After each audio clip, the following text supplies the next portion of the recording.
Hello there, and welcome to Life Beyond Scene, where curiosity slows down, strange places get a little quieter, and the world's oddest mysteries are allowed to sit beside us without shouting for attention.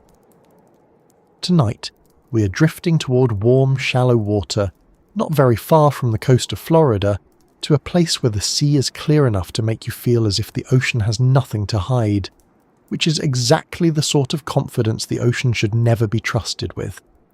We're going to the Bahamas, to North Bimini, where beneath a few meters of blue water there lies something that has puzzled divers, writers, geologists, and dreamers for decades. It is called the Bimini Road, and at first glance, it looks almost too orderly to belong where it is. A line of large stone blocks rests on the seafloor, some of them broad and flat, some of them roughly rectangular, arranged in a long curve that can look, from the right angle, like an ancient pavement leading into nowhere. And that is the problem, really. Nature can be messy. Nature can also be strangely tidy.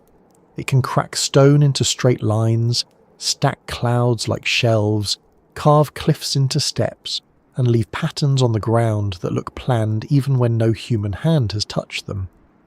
But when we see a path underwater, when we see stone blocks lying in a row beneath the surface, our brains do what brains have always done. They start building a story. Someone must have placed those stones there. Someone must have walked there. Someone must have built a harbour, a wall, a road, a platform, a lost entrance, or perhaps, if the imagination has had a strong cup of tea, a gateway to Atlantis. Before we go any farther, let me ask you something simple. Where are you listening from tonight? Are you somewhere near the ocean, where the air carries a little salt and the weather seems to have its own opinions? Or are you far inland, tucked away from the sea, hearing about this underwater road from a room where the only water nearby is perhaps a glass on your bedside table? And if you have ever stood in front of something old or strange or just a little too neat and thought surely there must be a story here, then you're already very close to the feeling that has kept the Bimini Road alive in people's minds for so long. If you find this kind of quiet mystery soothing, or if you enjoy falling asleep while learning about places where science and legend politely share the same small boat, I would be grateful if you gave the video a like and maybe subscribed. It helps this little corner of calm reach other people who might also enjoy drifting through the unusual parts of history, geology, and the natural world without anyone banging a dramatic drum in the background.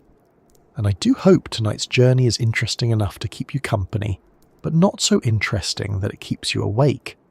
If it does, well, at least you will be lying there with the oddly specific knowledge that a disputed line of limestone blocks near Bimini has been causing arguments since the late 1960s, which is not the worst thing to know at midnight.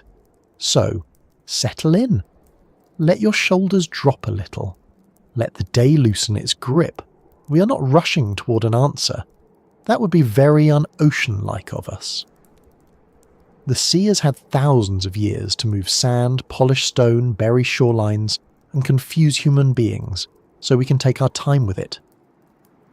The Bimini Road sits in shallow water off North Bimini, one of the small Bahamian islands closest to the United States. On a map, Bimini does not look like the kind of place that should hold a mystery large enough to keep returning to books, documentaries, diving tours, and late-night conversations. It looks small, narrow, sunny, and relaxed.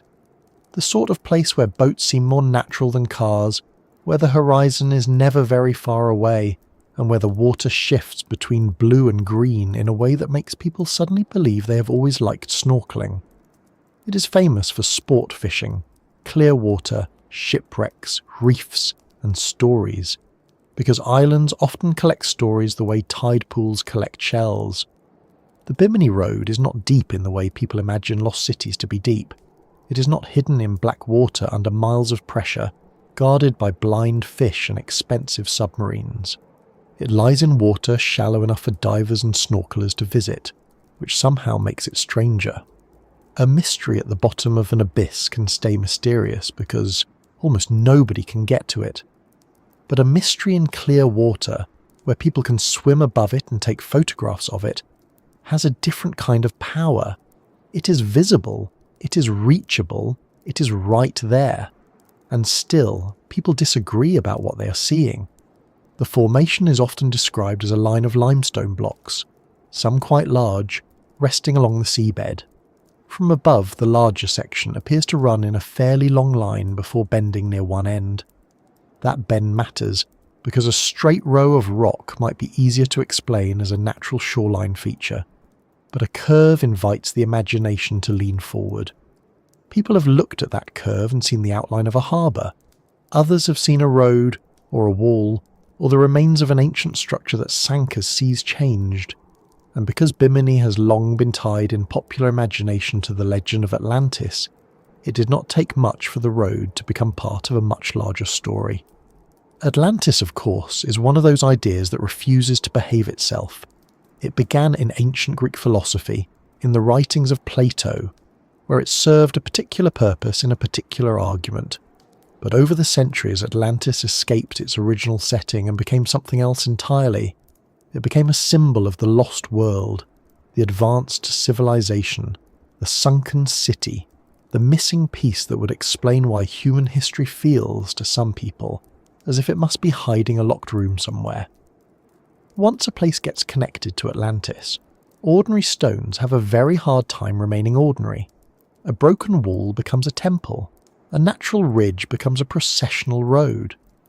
A neat row of rocks becomes evidence that someone, long before recorded history, built something grand and then lost it to the sea.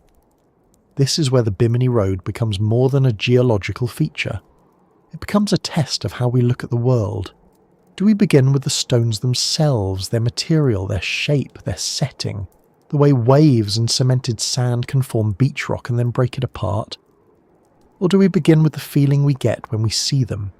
That small inner jolt that says this looks designed. Both reactions are human. One asks for evidence, the other asks for meaning, and the Bimini Road has spent decades sitting quietly between those two instincts, while people float above it in masks and fins, trying to decide whether they are looking at a natural formation or the remains of something built. The scientific explanation is not dull, though it is sometimes treated as if it arrived at the party wearing sensible shoes and carrying a clipboard. The main geological argument is that the Bimini Road is beachrock. Beachrock forms when sand, shell fragments, and carbonate material become cemented together in coastal environments. Over time, these hardened layers can crack. They can break along natural joints. They can be exposed by erosion. They can settle, shift, and end up underwater as sea levels change and shorelines move. In places like the Bahamas, where limestone and carbonate sediments are common, beach rock is not a strange visitor. It belongs there. It is part of the coastline's long, slow business. But even knowing that does not completely remove the surprise of seeing it. That is the funny thing about many natural explanations. They explain the thing, but they do not always erase the feeling. A rainbow has an optical explanation. It still stops people in parking lots. A snowflake has a physical explanation. It still looks like someone was being unnecessarily fancy with ice. The Bimini Road may be natural beach rock broken into blocks by ordinary processes, but when those blocks lie in a long line under clear water, the mind does not simply say, "Thank you, geology," and move on. The mind lingers. It circles back. It asks why the stones look so much like paving. It asks whether nature is showing off. It asks whether we are too quick to dismiss what does not fit our expectations, or too quick to believe what makes a better story. That balance is important tonight. We are not going to treat every unusual stone as proof of a lost civilization, because that would make geology impossible, and give every beach a very stressful job. We are also not going to wave away the mystery with one impatient sentence, because the history of the Bimini Road is interesting precisely because people have cared so much about it. There are divers who saw it and felt certain it was artificial. There are researchers who studied it and found natural explanations. There are writers who tied it to prophecy in Atlantis. There are skeptics who tried to pull the whole thing back down to the seabed and say, no, look closely, it is just rock. And somewhere among all of that, There is an actual place, with actual stones, under actual water, waiting patiently for humans to finish arguing. Part of the appeal comes from the setting. The Bahamas are not a gloomy place, at least not in the way old ruins are often presented. There are no misty moors, no crumbling towers under storm clouds, no ravens perched on weathered gates looking as if they have read too much Gothic fiction. Bimini is bright. The sea is warm. The water can be so clear that shadows seem sharper than they should be. Fish move through the site as if it is just another part of their neighbourhood. A diver can hover above the stones and see sunlight shifting over the blocks, and in that moment the whole question becomes very simple. Why does this look like a road? That word road does a great deal of work. Roads are human things. They imply direction, purpose, traffic, departure, arrival. A road means someone wanted to get from one place to another badly enough to mark the way. So when people call this formation the Bimini Road, the name itself nudges the imagination.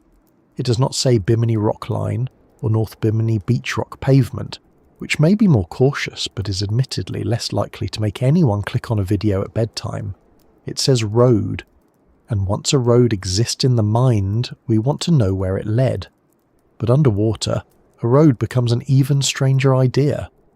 Roads belong to feet, wheels, carts, animals, trade, villages, cities, and the daily problem of moving things around without stepping in too much mud. A road under the sea suggests that the world has changed since it was made. It suggests rising water, lost land, drowned coastlines, a past that now requires a mask and regulator to visit. And that part is not fantasy. Sea levels really have changed dramatically over human history. Coastlines have moved. Land that was once dry has been covered. Archaeologists do study submerged landscapes in different parts of the world. Ancient people did live near coasts that no longer look the way they once did. So the broad idea of drowned human places is real. It is not silly. The question is whether this particular formation is one of them. That is where the details matter. Details are not always as exciting as legends, but they are kinder to the truth. What kind of stone is it? How are the blocks shaped? Do they show tool marks? Are there artifacts nearby? Does the arrangement match known construction methods? Is there evidence of settlement, pottery, worked stone, anchors, foundations, or anything else that would make a human origin more likely? Or does the formation match natural beach rock found elsewhere, where layers of cemented sediment crack into blocky shapes and settle into patterns that fool the eye? These are the questions that move us from wonder into investigation, and the Bimini Road has had to face all of them. It is also worth noticing how often mysteries survive, not because there is no answer at all, but because there are several layers of answer, each satisfying a different need. Geology may explain how the stones formed. Archaeology may explain what evidence is missing. History may explain how the Atlantis connection grew. Psychology may explain why people see design in patterns. Tourism may explain why the legend keeps being retold. None of these cancels the others. They pile up like sand moving over stone until the mystery becomes a place where facts, hopes, mistakes, and careful observations all rest together. And tonight, that is the kind of mystery we are visiting. Not a loud one. Not one that needs us to declare victory after 10 minutes. The Bimini Road is quieter than that. It is a line of stones and shallow water, and it has been called a road, a wall, a pavement, a harbour, a natural formation, a mistake, a clue, and a doorway into a much older story. It has been photographed, measured, argued over, promoted, dismissed, revisited, and used as evidence by people who wanted very different things from it. Some wanted Atlantis. Some wanted a clean geological explanation. Some wanted a good dive site. Some perhaps just wanted to feel that the world still had surprises left in it. That last wish is easy to understand. Modern life can make the planet feel overly mapped. Satellites photograph coastlines. Phones tell us where to turn. Search engines answer questions before we have finished typing them. It can seem as if every strange place should already have a label, a rating, a parking situation, and at least one person complaining online that it was smaller than expected. Yet the Bimini Road reminds us that visibility is not the same as certainty. You can know where something is and still not be completely finished with it. You can swim above the stones, touch them, measure them, and still understand why people keep asking the old question. Was this made by nature, or by someone who is now gone? The safest answer, from the evidence we have, is that the Bimini Road is most likely natural beach rock, shaped and broken by coastal processes. But that answer is not the end of the story we're telling. It is the floor under our feet. From there, we can look at how the formation was found, why it seems so startling, how the Atlantis idea attached itself to Bimini, what scientists discovered when they examined the stones, and why the human mind finds it so difficult to leave a road underwater without imagining travellers. So as you listen, picture the scene without rushing it. A low island in the Bahamas, clear water, sand shifting gently over pale stone, large blocks resting in a long line below the surface. No signs, no guardrails, no ancient footprints preserved in the sand, and certainly no helpful plaque saying, built by an unknown civilization, please do not touch. Just stones, water, sunlight, and the strange feeling that the sea has placed a question where a path should be. And with that image resting quietly in mind, we can begin where the modern story of the Bimini Road usually begins, not with Atlantis, not with ancient builders, not even with geology, but with divers in 1968 moving through shallow water off North Bimini and noticing that the seafloor ahead of them did not look random at all. The modern story usually begins in 1968 in the shallow water off North Bimini, when a few divers looked down and saw something that did not seem to belong to the usual grammar of the seabed. The Bahamas had already been famous for clear water, reefs, fish, sandbars and wrecks, which are all respectable things for an island chain to have. Nobody would have been too surprised to find coral heads, rippled sand, seagrass, shells, or an old anchor resting quietly in the blue. But what these divers noticed was different. Beneath them, in water shallow enough for sunlight to reach the bottom without much effort, there appeared to be a long line of stones. Not a scattered jumble, not a rough pile, not the usual broken rubble one might expect after waves, storms, and time had finished rearranging things. It looked like a path. That is a dangerous word to use underwater. A path suggests intention. A path suggests feet, or carts, or at least someone with a plan and a strong back. And yet there it was, or seemed to be, running along the sea floor in a broad curve made of large flat blocks that looked, from some angles, as if they had been placed in a row. It was the sort of thing that makes a diver stop kicking for a moment and simply float, because the brain needs a few seconds to decide whether it is looking at geology, archaeology, or a practical joke being played by the ocean. The ocean, to be fair, has had plenty of time to develop a sense of humour. The divers most often named in the story are Joseph Manson Valentine, Jacques Mayol and Robert Ongove. They were not wandering through black depths or descending into some impossible trench. They were in water around 18 feet deep, the kind of depth where the surface still feels close, where sunlight still dances across the sand, and where the sea does not yet feel like another planet. That makes the sight even more curious. A strange formation hidden thousands of feet down can remain untouched simply because reaching it is hard. But this was close enough to visit, close enough to photograph, close enough for people to swim above it and point. It was not invisible, it was just unnoticed, or at least not widely known until that moment. Imagine the scene plainly. A small boat above the water, divers below. The slow sound of breathing through equipment. Light moving in broken bands across pale stone. Sand shifting gently around the edges. Fish passing through, gaps as if they had no idea they were swimming through a future argument. Then, below the divers, a row of blocks appears. Some are wide, some are irregular, some look almost rectangular, some appear rounded by wear. The line continues, and then continues more. It does not immediately end in a pile of rubble.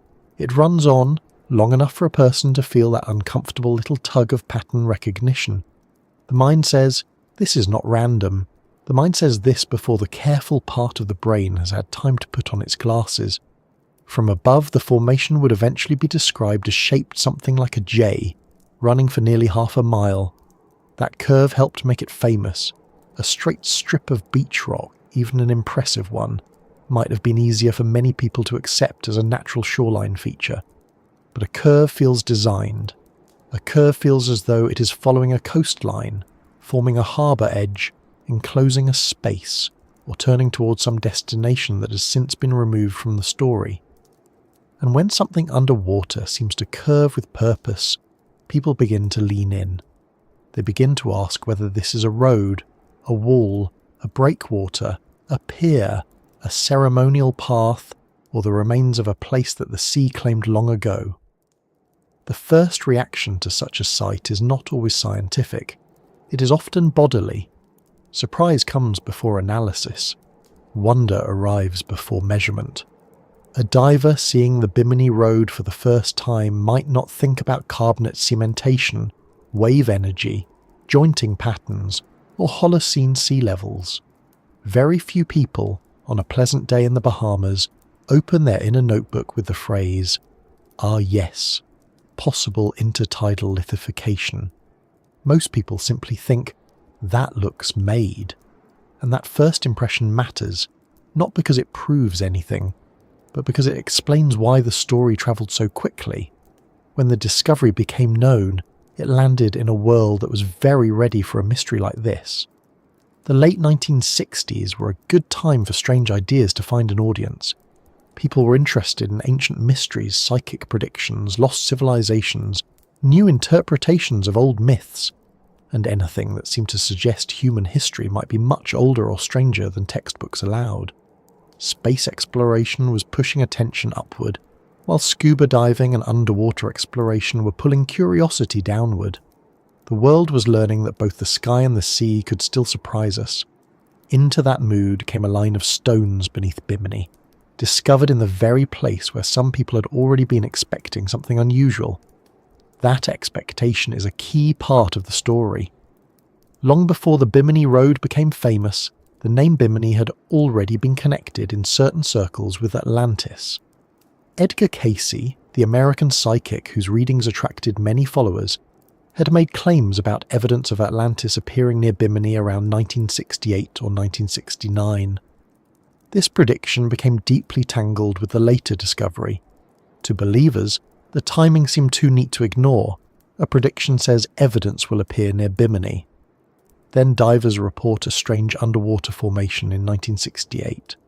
For someone already inclined to believe, this did not feel like coincidence. It felt like confirmation. For skeptics, of course, it felt like a story being wrapped around a rock formation after the fact, which is a much less glamorous sentence. But sometimes science does arrive wearing a raincoat and carrying a damp sandwich. Still, the timing helped turn a local underwater curiosity into an international mystery. If divers had found the same stones in the same water, with no Atlantis prediction hovering nearby, the formation might still have attracted attention, but perhaps more slowly, and perhaps with less drama. It might have become a geological note, a diving attraction, an interesting example of Beachrock. But because the discovery seemed to line up with a famous claim, it entered the public imagination already wearing a costume. It was no longer only a formation. It was possibly evidence, possibly a clue, possibly a road to a lost world. That kind of label is hard to wash off, even in salt water. The divers themselves were looking at something real. That is important to say. Whatever one believes about the origin of the Bimini Road, the stones are there. This is not a case of a rumour with no object behind it. People have visited the site. They have photographed it, measured it, sampled it, argued over it, and guided tourists across it. The dispute is not whether there is a formation near North Bimini. The dispute is what kind of formation it is. That difference matters because mysteries often become muddled when the basic facts are not separated from the interpretations built on top of them. The stones exist. They are underwater. They form a long line. They look surprisingly orderly in places. Those are the facts that invite the question. Everything after that requires care. In the first wave of attention, the human-made interpretation had obvious appeal. Large blocks in a row are exactly the sort of thing people associate with construction. When we see straight edges, repeated shapes, and alignment, we tend to think of builders. This is not foolish. It is how we recognize real ruins. Walls, roads, foundations, harbours and terraces often survive as stone lines after wood, roofs, people, and daily life have vanished. Archaeologists use pattern recognition all the time. A line of stones can matter. A shape can matter. A repeated feature can be a clue. The difficulty is that nature also produces lines, blocks, cracks, pavements, and repeating patterns. Nature is not always chaotic. Sometimes it is annoyingly good at geometry. For the divers in 1968, though, the immediate experience would have been simpler. They were not reading later geological papers, they were seeing the object in place. That first encounter has a power that later explanation cannot fully erase. You can tell someone that a formation is natural, but if they have personally swum above it and seen block after block stretching into the blue, the explanation has to compete with memory. Memory says, I saw a road. Science says, you saw rocks that resemble a road. The distance between those two sentences is where the whole Bimini debate lives. There is also the effect of underwater vision itself. Water changes how things look. It softens edges, shifts colours, magnifies objects slightly, and removes many of the ordinary references we use on land. A rock line underwater can feel more dramatic because everything around it is simplified. Sand, blue, light, shadow, stone. The scene has fewer distractions. On land, a natural rock pavement might be surrounded by plants, soil, cliffs, litter, insects, and someone's parked scooter.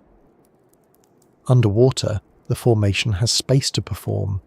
The blocks sit in a quiet field of sand, and the eye follows them because there is little else to interrupt the line. It becomes easier to imagine order. It becomes easier to imagine a past. The first reports describe the stones as a pavement, and that word is almost as powerful as road. Pavement brings to mind surfaces made for walking. It suggests flatness, arrangement, use. Once a word like that enters the story, it gives later listeners a picture before they have seen the place themselves. They do not imagine a natural rock shelf cracked by waves. They imagine slabs, they imagine masonry, they imagine an ancient route lying drowned beneath tropical water. A name can guide the eye. This happens all the time. Call a hill the sleeping giant, and people see a giant. Call a rock the old man of the mountain, and suddenly the cliff has a face. Call a formation the Bimini Road, and the stones start to behave like a road in the mind. After the discovery, visitors and investigators began arriving with very different hopes. Some came as divers, interested in seeing the famous formation for themselves. Some came as believers, hoping the stones would prove the existence of Atlantis, or at least some forgotten civilization. Some came as skeptics, some came as scientists. Each group brought a different kind of attention. A believer might notice the alignment and the block shapes first. A geologist might notice the material, the bedding, the fractures, and the similarity to other beach rock. An archaeologist might look for artifacts, tool marks, cultural layers, or construction patterns. A tourist might look for a good photograph and a story to tell later over dinner. The stones, being stones, did not clarify their position, and the seafloor does not preserve evidence in the tidy way we might like. Underwater environments can move, bury, expose, scrape, and rearrange. Sand shifts, storms disturb, marine life settles and cracks, loose objects disappear, human visitors chip, touch, collect, and accidentally damage things. If the Bimini Road had been human-made, the conditions would still make interpretation difficult. If it is natural, the same conditions can make it look more artificial in certain places. The ocean is not a museum curator. It does not place little ropes around exhibits or keep labels facing outward. What happened after 1968 was not one clean investigation, but a growing stack of claims, counterclaims, measurements, photographs, and popular retellings. Some early writers emphasized the regularity of the stones. Others claimed there were multiple layers, as if the blocks had been carefully stacked. Some saw evidence of a wall or harbour. Later, geological studies argued that the formation matched natural beach rock broken by joints and shaped by coastal processes. But at the beginning, before the careful studies became widely known, the strongest force was the image itself, a road under the sea. That was enough. It is easy to understand why newspapers, magazines and television found the story attractive. A mysterious underwater road in the Bahamas is almost too convenient. It has everything: clear water, divers, Atlantis, a prediction, large stones, a tropical location, a debate between experts and believers. It sounds like a story someone would invent if asked to create the perfect late-night mystery, preferably with soft lighting and a narrator who speaks as if the ocean might be listening. And yet the real site was there, open to inspection, which made the story more durable. People could go, they could dive it, they could look for themselves. And when people look for themselves, they often come back more convinced of whatever they already suspected.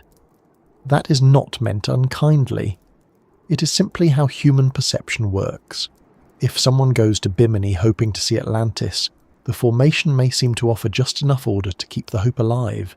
If someone goes expecting Beachrock, the same stones may seem like a classic case of natural fracture and erosion. The eye is not a camera, it is an interpreter. It works with expectations, memories, desires, and the need to make sense of shapes. This does not mean all interpretations are equal. Evidence still matters. But it does mean the first sight of the Bimini Road can feel persuasive in a way that is difficult to explain later. The divers' discovery also came at a time when underwater archaeology was becoming more visible to the public. Shipwrecks, submerged settlements, ancient ports, and drowned landscapes were no longer just the territory of specialists. Popular culture had begun to understand that the sea could hold pieces of human history. That made the Bimini Road feel possible, not proven, but possible. After all, real ancient harbours exist. Real stone structures exist underwater. Real coastlines have drowned. Real civilizations have built along shores that changed over time. The broad category was not absurd. The question was whether this particular line of blocks belonged inside it. That is where the romance of the discovery met the discipline of evidence. If a human-made road, wall or harbour had once stood near Bimini, one might hope to find more than attractive stones. One might hope for associated artefacts, signs of habitation, worked surfaces, tool marks that could not be explained by modern damage, construction techniques, or a pattern that clearly differs from natural beach rock. In the early excitement, those questions were often treated as less thrilling than the visual impression. It is more fun to say, divers found the road to Atlantis, than to say, divers found a tabular carbonate formation that will require detailed analysis. The second version may be closer to how science speaks, but it is unlikely to make anyone spill their tea. Yet the careful questions did not go away. The more famous the Bimini Road became, the more pressure there was to understand it properly. Researchers began examining the stones, the setting, and the surrounding geology. Samples were taken, ages were estimated, comparisons were made with known beach rock formations. The simple story began to thicken. It was no longer just divers finding a path. It was a case study in how natural processes can create forms that look artificial, and how quickly a suggestive shape can become part of a much larger legend. There is a small irony here. The discovery became famous because the stones looked like human work. But the scientific explanation that natural beach rock can form, crack, settle and produce blocky pavements is also rather remarkable. It asks us to imagine shorelines shifting over thousands of years, sediments cementing into stone, waves eroding layers, cracks opening in patterns, blocks settling into place, and sea level changes leaving the whole arrangement underwater. That is not boring. That is a slow construction project carried out by water, chemistry, gravity, and time, with no foreman, no lunch break, and no one complaining about the budget. Still, in 1968, the first story was not about chemistry. It was about astonishment. It was about divers seeing a line of stones and wondering whether they had found something ancient. That moment deserves to be held for a while before we explain it away or build too much on top of it. Discovery often has that fragile early phase, when the thing is still new enough to be many things at once. The Bimini Road, in those first accounts, could still be a road, a wall, a pavement, a harbour, a natural formation, a clue, or a mistake. It had not yet been pressed into one category. It was still fresh from the water, so to speak, blinking in the sunlight of public attention. Think of the divers returning from the site. On land, the experience would have needed words, and words are where mysteries either settle down or start growing legs. How do you describe a long stone formation underwater without making it sound artificial? If you say blocks, people imagine builders. If you say pavement, they imagine walkers. If you say road, they imagine destination. If you say natural jointed beachrock, they may politely leave the room. The language available to describe the site was already leaning toward human construction, because that is the language we use for flat stones arranged in lines. The mystery was partly in the rocks, and partly in the vocabulary. Soon the Bimini Road had gathered all the ingredients of a durable legend. There was a real location. There was a striking visual feature. There were named discoverers. There was a date that seemed to match a prediction. There was an association with Atlantis. There was disagreement among observers. There was enough scientific uncertainty in the public mind to allow speculation, and enough visual order to keep speculation alive. That combination is powerful. Too much evidence, and the mystery ends. Too little evidence, and people lose interest. The Bimini Road sat in the perfect middle zone, visible enough to be compelling, ambiguous enough to remain unsettled. For many people, the discovery raised a broader question that was not really about Bimini alone. How much of the human past lies underwater? This is a serious question. During the last ice age, sea levels were lower than they are today. Many ancient coastlines are now submerged. People have always liked living near water because it offers food, transport, trade, and the simple pleasure of looking meaningfully at the horizon. So it is reasonable to expect that parts of human history are now beneath the sea. That real possibility gives stories like the Bimini Road extra fuel. It means the idea of lost coastal sites is not fantasy in itself. The challenge is proving a specific case, and proof is where the Bimini Road becomes difficult. A road is not only a shape, it is a function. To show that something was a road, we would need signs that people made it, or used it as one. The stones would need to fit into a broader human context. Without that context, the formation remains suggestive but not conclusive. It can look like a path without being a path. It can trigger the same recognition without having the same origin. This is one of the quiet lessons of the Bimini Road. The world can resemble our expectations without obeying them, but none of that takes away from the human moment of finding it. The divers did not need to solve the mystery in order to experience it. They only needed to see the line below them and understand that it would not be easy to forget. Many discoveries begin that way. Someone notices an odd shape, a strange mark, an unexpected alignment, a pattern where there should not be one. Most turn out to have ordinary explanations. A few do not. The thrill comes from not knowing which kind you have found. In the years after 1968, the Bimini Road would become many things to many people. To divers, it became a destination. To Atlantis believers, it became a sign. To skeptics, it became an example of overinterpretation. To geologists, it became a useful and famous case of beachrock being mistaken for masonry. To storytellers, it became almost irresistible. And to the stones themselves, if stones could have opinions, it probably became a bit tiresome.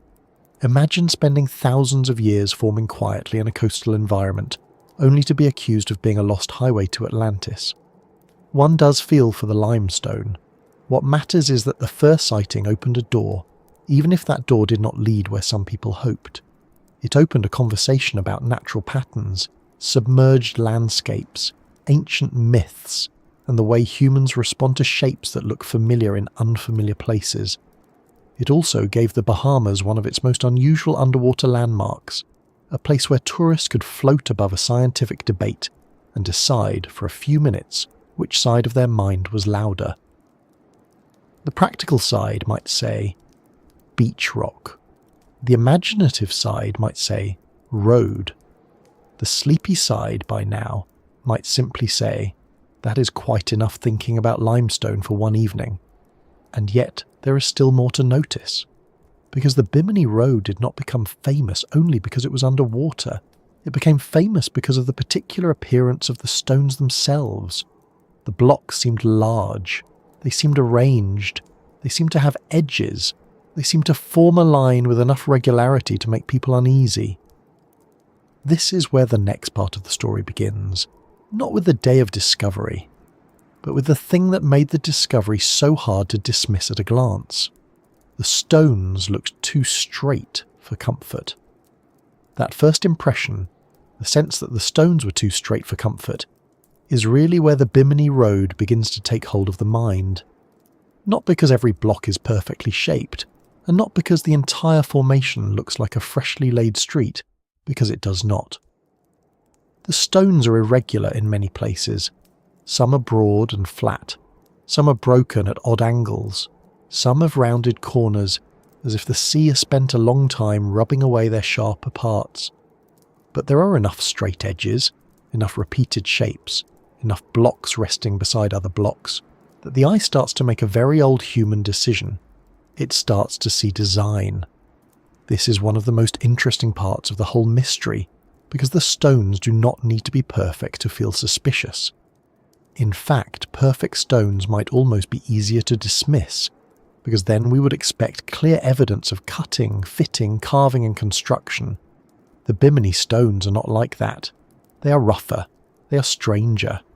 They sit in that uncomfortable middle ground where they are not regular enough to prove human workmanship, but not messy enough to stop people from wondering. It is a very effective way for a rock formation to remain famous. If it were a tidy Roman road with obvious tool marks, the question would be settled. If it were a heap of random rubble, few people would care. Instead, it looks almost arranged, and almost is a powerful word.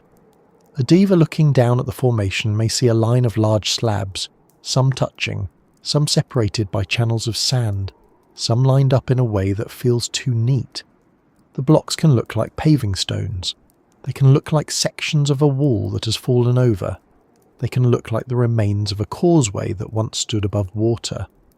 The setting helps. The seafloor around them is lighter and simpler than a busy land surface. Sand lies between and around the stones.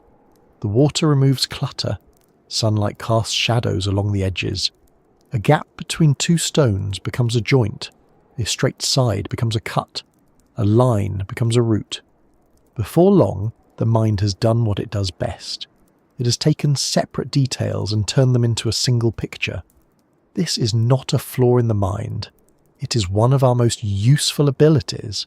Human beings are very good at recognizing patterns because, for most of our history, recognizing patterns helped keep us alive. A shape in the grass might be a branch, or it might be an animal.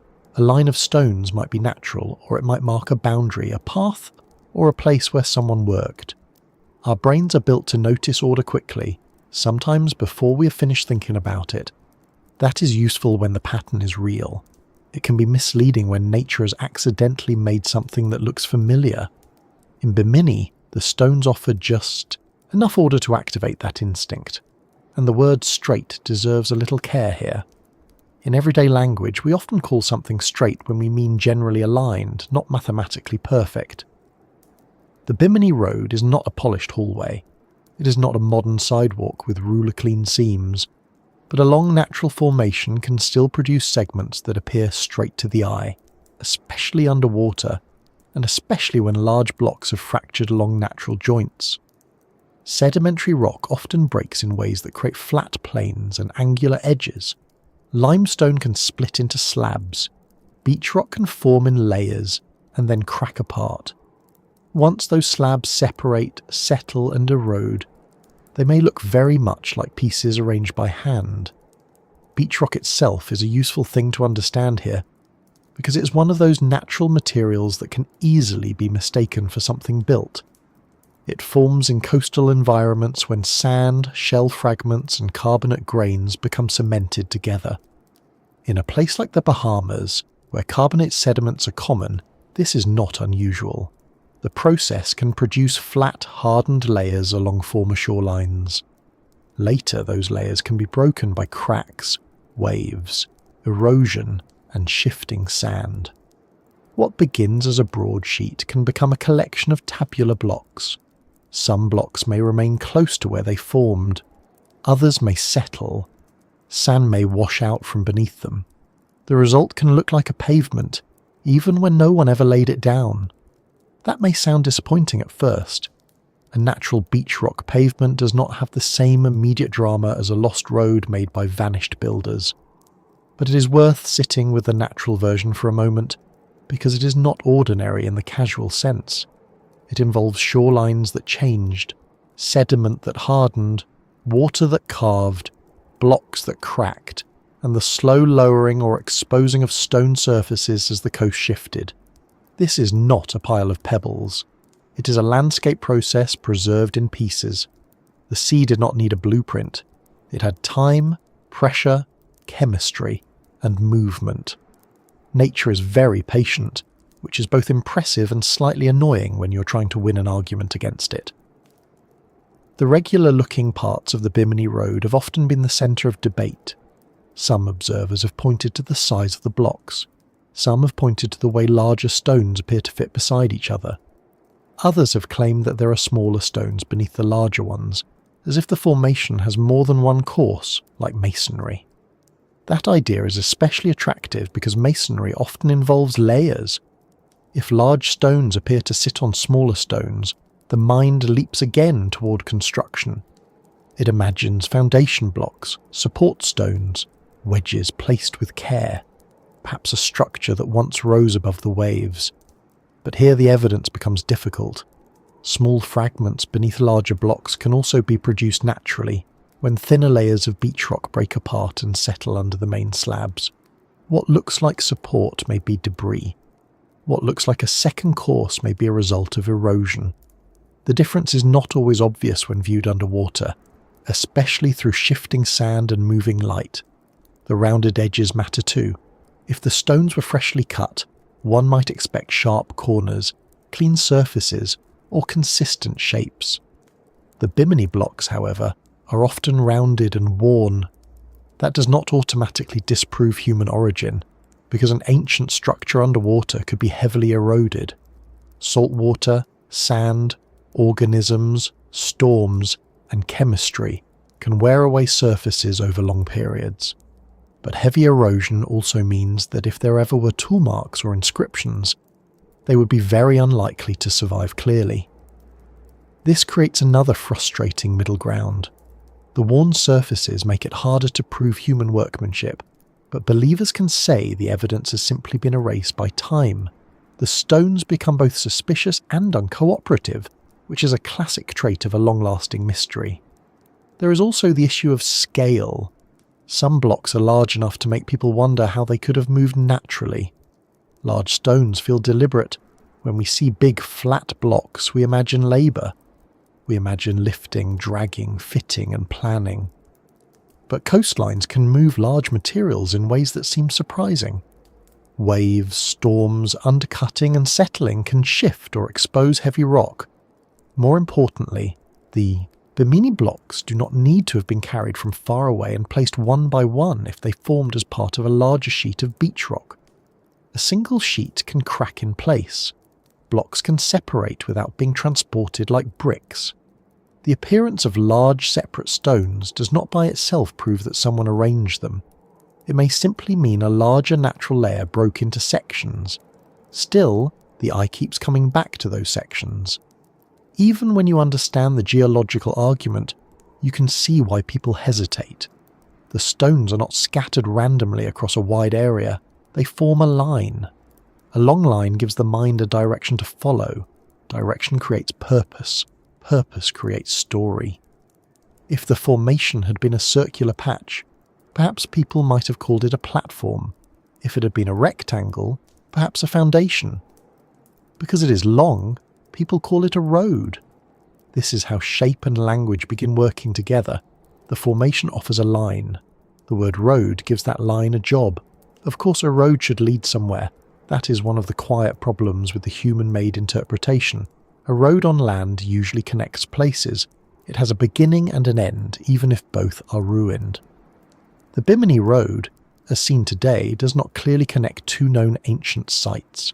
It does not come with pottery, habitation layers, tools, building remains, or other archaeological context that would make the interpretation stronger. There is no known settlement at one end, no obvious ancient harbour complex tied to it, no chain of related structures proving that the stones were part of a larger human system. It is a line of blocks, and the line is doing most of the persuasive work on its own. That is not enough for archaeology.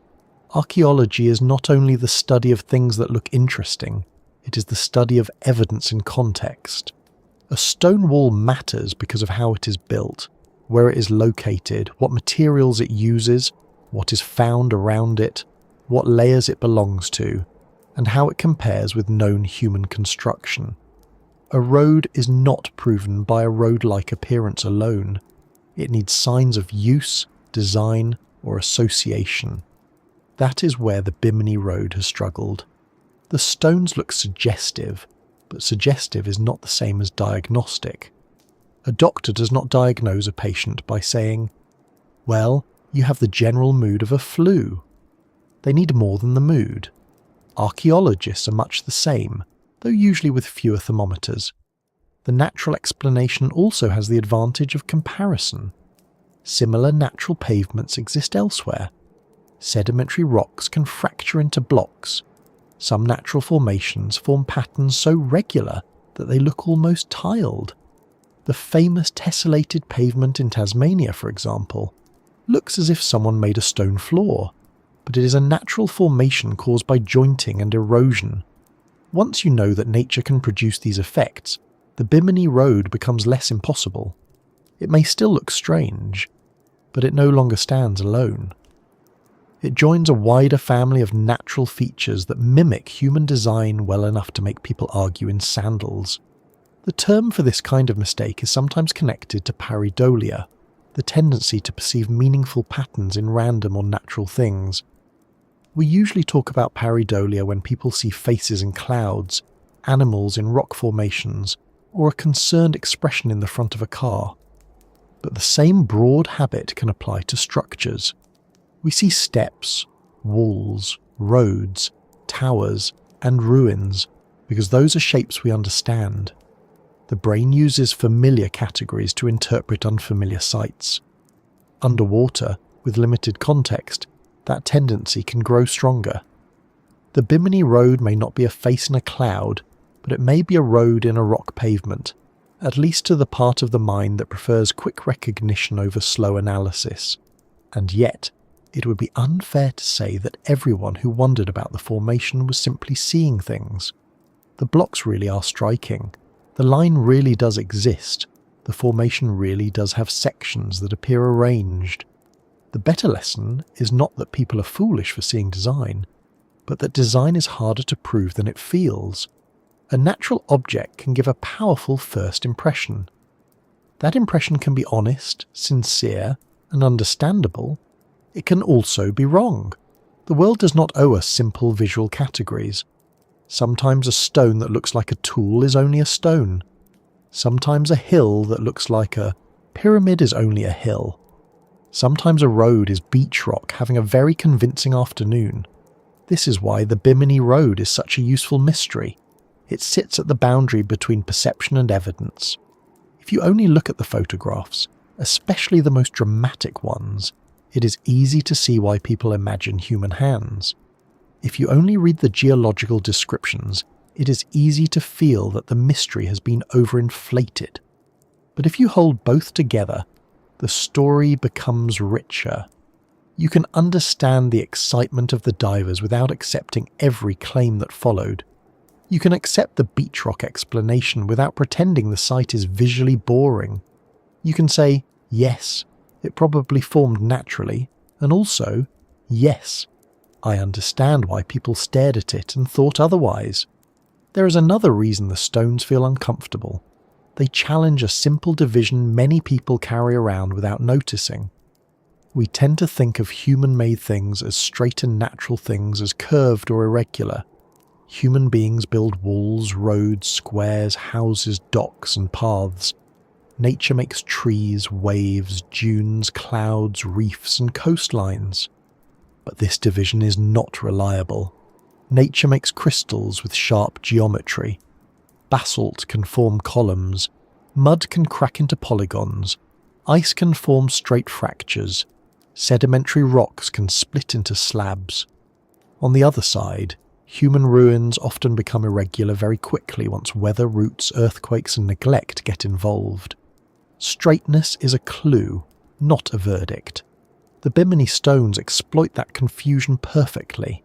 They are straight enough to tempt us, irregular enough to avoid certainty, and old-looking enough to invite speculation. They're also underwater, which adds a practical difficulty. On land, researchers can map, excavate, dig trenches, study layers, and examine nearby features in more controlled ways. Underwater work is slower, more expensive, and more vulnerable to visibility, currents, storms, and disturbance. Even in shallow water, documentation can be awkward. Sand covers and uncovers details. Photographs can mislead depending on angle and light. A crack that looks deep in one image may look shallow in another. A block that seems separated may be part of a larger layer. Certainty does not come easily. The stones have also been visited many times, which creates another complication. Famous sites attract people, and people touch things. Pieces may be chipped away. Samples may be taken. Souvenirs may disappear. Modern damage can later be mistaken for older marks. A clean line on a stone might look like a tool mark, but if many divers, researchers, and visitors have handled the formation over decades, caution is needed. Not every mark on an underwater rock is ancient. Some marks are just reminders that humans are very bad at leaving interesting objects alone. Some supporters of a human origin have argued that the stones are too large, too aligned, or too fitted to be natural. They may point to what they call prop stones, wedge stones, or multiple layers. These claims keep the debate alive in popular circles. But the mainstream scientific response has been consistent. The formation matches natural beach rock processes, and the evidence for deliberate construction is weak. That does not mean every single detail is perfectly understood. Natural formations can have local oddities. But a mystery does not become artificial simply because it has odd details. Geology is full of awkward corners. If every awkward corner proved Atlantis, the planet would be mostly Atlantis by now, which would make maps very difficult. The emotional pull of the stones comes partly from how close they seem to being enough. That is perhaps the most frustrating thing for believers and skeptics alike. The Bimini Road almost gives the imagination what it wants. It gives blocks, but not clear masonry. It gives alignment, but not unmistakable construction. It gives a road-like shape, but not a destination. It gives the feeling of a ruin, but not the artifacts that would normally support one. It is always nearly there. And nearly is what keeps people returning. For a sleepy science story, this is a useful place to pause. not to end the thought, but to let it become a little more comfortable. The stones can be both visually strange and naturally formed. Those two ideas can sit together. We do not need to flatten the site into either a miracle or a mistake. It can be a natural formation that humans found meaningful because it resembles something familiar. It can be a geological feature that became a cultural story. It can be limestone, and also a mirror for the way we search for order. That may sound less dramatic than saying it is the entrance road to Atlantis, but in some ways it is more interesting. A false ruin can reveal real things about us. It shows how quickly we recognise patterns, how much we want the past to be hidden in plain sight, how powerful names can be, and how a few straight edges under clear water can keep a story alive for more than half a century. The stones do not have to be carved to matter. They have already shaped human imagination. For rocks, that is a fairly successful career. So when we picture the Bimini Road, it helps not to imagine a perfect highway. Imagine instead a line of worn limestone blocks lying in shallow water. Some are large, some are uneven. Some look neatly set beside their neighbours, some do not. Sand fills gaps. Fish move between edges. Light makes the seams sharper, then softer, then sharp again. From one angle it looks like geology. From another, it looks like something built. The longer you look, the less simple it becomes. And that is exactly why the next part of the story takes such a strong turn toward one of the oldest and most persistent legends in the Western imagination. Because once people saw stones that looked like a road beneath Bimini, it was only a matter of time before someone whispered the name Atlantis. And once the name Atlantis enters a story, it is very hard to get it back out again. It moves in quietly at first, like a guest who says they will only stay for tea, and then before you know it, they have unpacked several suitcases, rearranged the furniture, and started explaining how the hallway may have been built by a vanished civilization. The Bimini Road had already looked strange enough on its own. A long line of large stones beneath clear Bahamian water was more than enough to keep divers and curious visitors talking. But the Atlantis connection gave it a much larger shadow. Suddenly the stones were not just stones. They were possible evidence. They were part of a prediction. They were a clue that some people believed had been waiting in the sand for thousands of years. To understand why that happened, we have to step away from Bimini for a moment and go much farther back, not underwater, but into ancient writing. Atlantis comes to us from Plato, the Greek philosopher, who wrote about it in two dialogues, Timaeus and Critias. In those texts, Atlantis was described as a powerful island civilization that existed far in the past, beyond the Pillars of Heracles, and eventually fell out of favour with the gods before being destroyed. It is a dramatic story, but it was not introduced as a travel brochure for a lost resort. Plato used Atlantis as part of a larger philosophical and political lesson. It was a story about power, pride, order, corruption, and the dangers of a society that becomes too impressed with itself, which is still a fairly useful warning, especially during meetings where someone says, "Let's circle back," for the fourth time. Over the centuries, though, Atlantis slipped away from its original purpose. People began treating it less as a moral example and more as a real place that might be found if only someone searched the correct ocean, decoded the correct text, or stared at a map long enough with enough confidence. The lost island became a kind of empty container into which many hopes could be poured. Some placed it in the Mediterranean, some placed it near Spain, some placed it in the Atlantic, some imagined it in Antarctica because apparently even vanished civilizations need a difficult commute. Others connected it to the Americas, the Caribbean, or islands scattered through warm water and coral reefs. Atlantis became less a location and more a question people kept asking in different places.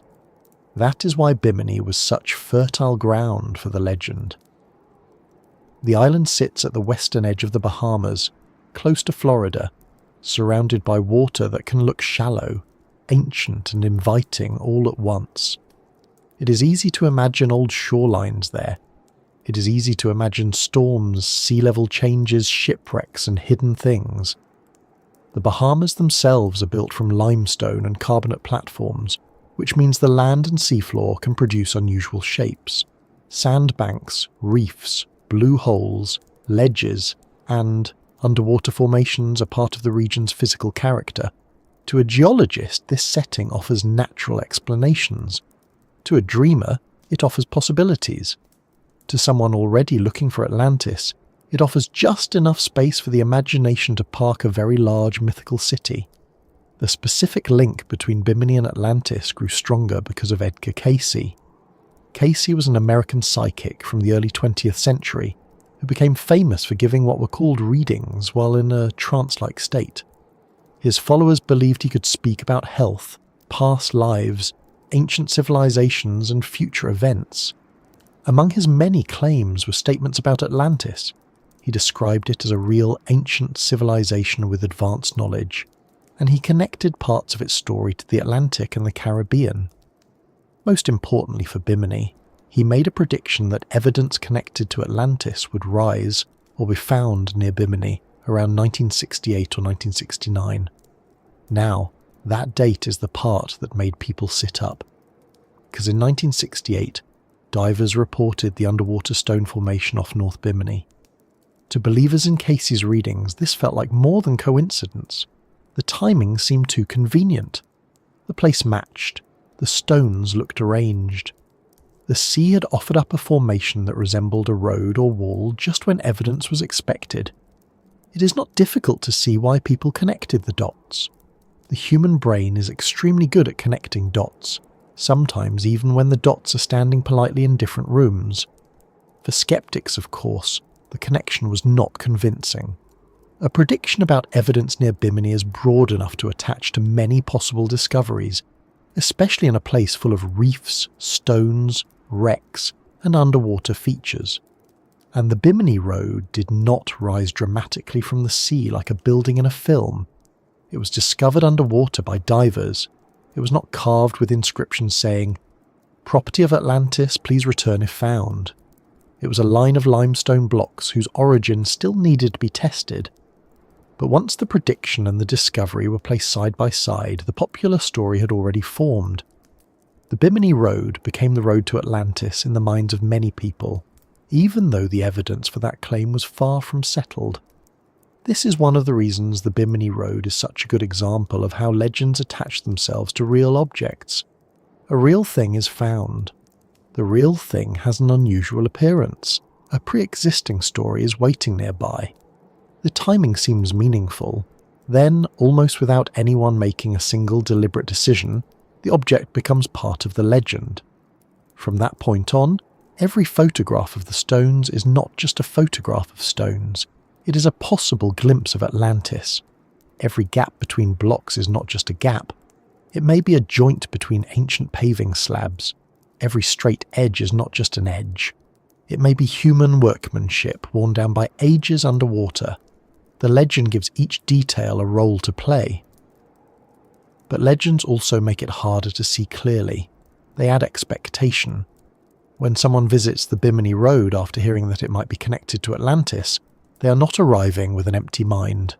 They are arriving with images already built inside them. They may be picturing temples, harbours, priests, ships, or people walking on stone under a sun that no longer shines on that land. Then they look down and see blocks in a line. The mind says, there it is. Not because the evidence has completed the journey, but because the story arrived first and waited for the evidence to catch up. That does not mean people are foolish for feeling the pull of it. Atlantis is a powerful idea because it speaks to several very ordinary human feelings. We like the thought that history still has missing pages. We like the possibility that the world was once stranger than we have been told. We like imagining that something grand could be lost and then found again, not by an army or a government, but by a diver in clear water noticing a row of stones. There is something comforting in the idea that the past has not given up all its secrets. There is also something exciting about a mystery that can be visited with a snorkel. The problem is that excitement does not count as evidence, even when it feels very persuasive. For Atlantis to be connected to the Bimini Road in a serious archaeological sense, we would need much more than a matching legend and a suggestive shape. We would need artifacts that could be dated and connected to human activity. We would need signs of construction that could not be explained by natural beachrock formation. We would need evidence of a settlement or structure nearby. We would need tools, pottery, worked stone, foundations, inscriptions, or some other material trace that could stand up to careful study. Without that, the Atlantis connection remains a story placed over the site, not a conclusion drawn from the site. That distinction matters. There is the physical Bimini Road, which consists of real limestone blocks lying underwater near North Bimini. Then there is the interpreted Bimini Road, which changes depending on who is speaking. For a geologist, it may be a natural beachrock formation. For a believer in Casey, it may be a predicted remnant of Atlantis. For a tour guide, it may be a famous mystery that brings visitors into the water. For a tired viewer at home, it may be the perfect kind of bedtime puzzle, interesting enough to hold the mind, but not loud enough to shake it awake. The stones stay the same. The story changes around them, and the Atlantis version of the story has proven very durable. It has appeared in books, television programs, documentaries, websites, and countless discussions about lost civilizations. This is partly because it is visually easy to understand. You do not need to explain a complicated theory to get someone interested. You only need to say, there is a road-shaped stone formation underwater near Bimini, and some people think it may be linked to Atlantis. That sentence does a lot of work. It gives a location, a strange object, a mystery, and a famous lost civilization all in one neat package. It is almost too efficient. If sentences could wear sunglasses and sell boat tours, that one would. The setting helps again.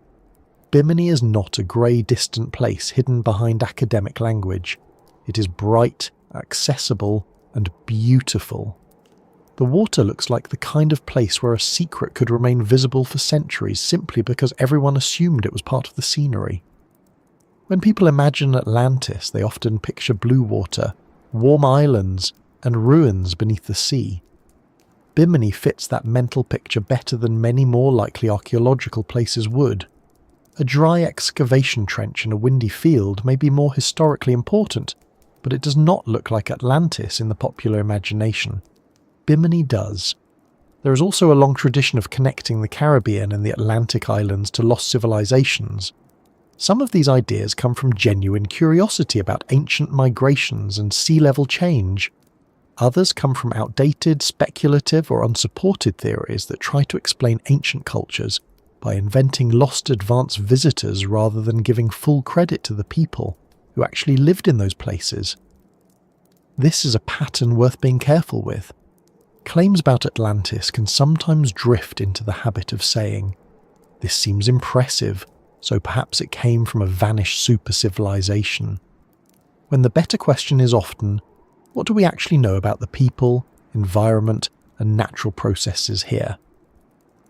A mystery is more interesting when it does not flatten real history beneath a fantasy. In the case of Bimini, the Atlantis claim also faces a practical problem. The known formation does not look like a city. It does not show streets branching into neighbourhoods, walls enclosing buildings, carved columns, statues, inscriptions, or domestic remains. It is not a large urban ruin covered by coral. It is a line of stones. That line may look road-like, but a road by itself, without a city, settlement, harbour system, or material culture attached to it, is a difficult thing to interpret as evidence of a lost civilization. It is rather like finding a single spoon in a field and announcing a vanished restaurant. Possible in a very loose sense, but one would prefer to find the kitchen. Still, the idea persists because it does not depend entirely on archaeology. It depends on atmosphere, timing, and desire. The Casey prediction gives it timing. The stones give it an image. Atlantis gives it scale. The ocean gives it mood. Put together, these elements create a story that feels larger than the evidence. That is not unusual. Many famous mysteries work this way. The feeling of possibility expands until it fills the spaces where evidence is missing. Then, when skeptics ask for proof, Believers may feel that the proof is already there in the emotional force of the pattern. The dates match, the place matches, the stones look right. What more is needed? Science answers, quite a lot actually, and then everyone sighs. There is a gentler way to hold the disagreement. We can say that the Atlantis story is part of the history of the Bimini Road, even if it is not the origin of the stones. The legend shaped how people saw the formation. It brought attention to the site. It encouraged visits, investigations, arguments, and documentaries. It made Bimini part of a global conversation about lost worlds. In that sense, Atlantis is not irrelevant. It is culturally important. The claim may not be scientifically supported, but the belief itself changed the road's public life. The stones became famous not only because of what they are, but because of what people hoped they might be.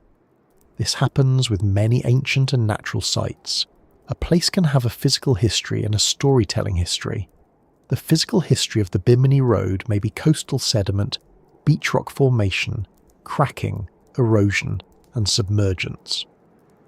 The storytelling history includes divers, Casey, Atlantis, speculation, tourism, skepticism, and the long human habit of finding meaning in stone. Both histories are real in different ways. One explains how the formation may have formed. The other explains why people care. If we ignore the geology, we lose the likely truth of the stones. If we ignore the legend, we lose the reason the stones became famous. Atlantis also gives the Bimini Road a sense of scale it would not otherwise have. Without Atlantis, the formation might be an interesting geological feature and dive site. With Atlantis, it becomes a possible fragment of a vanished world.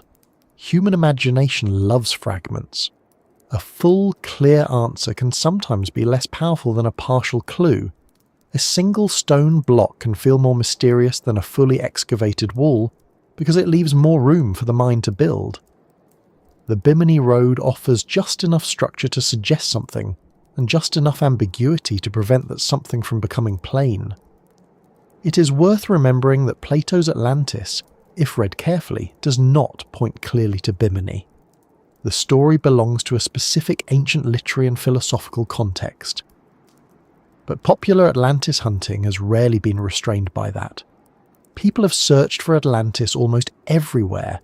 Water and ruins can be made to appear in the same sentence. The Bimini Road entered that long tradition because it was photogenic, puzzling, and conveniently timed.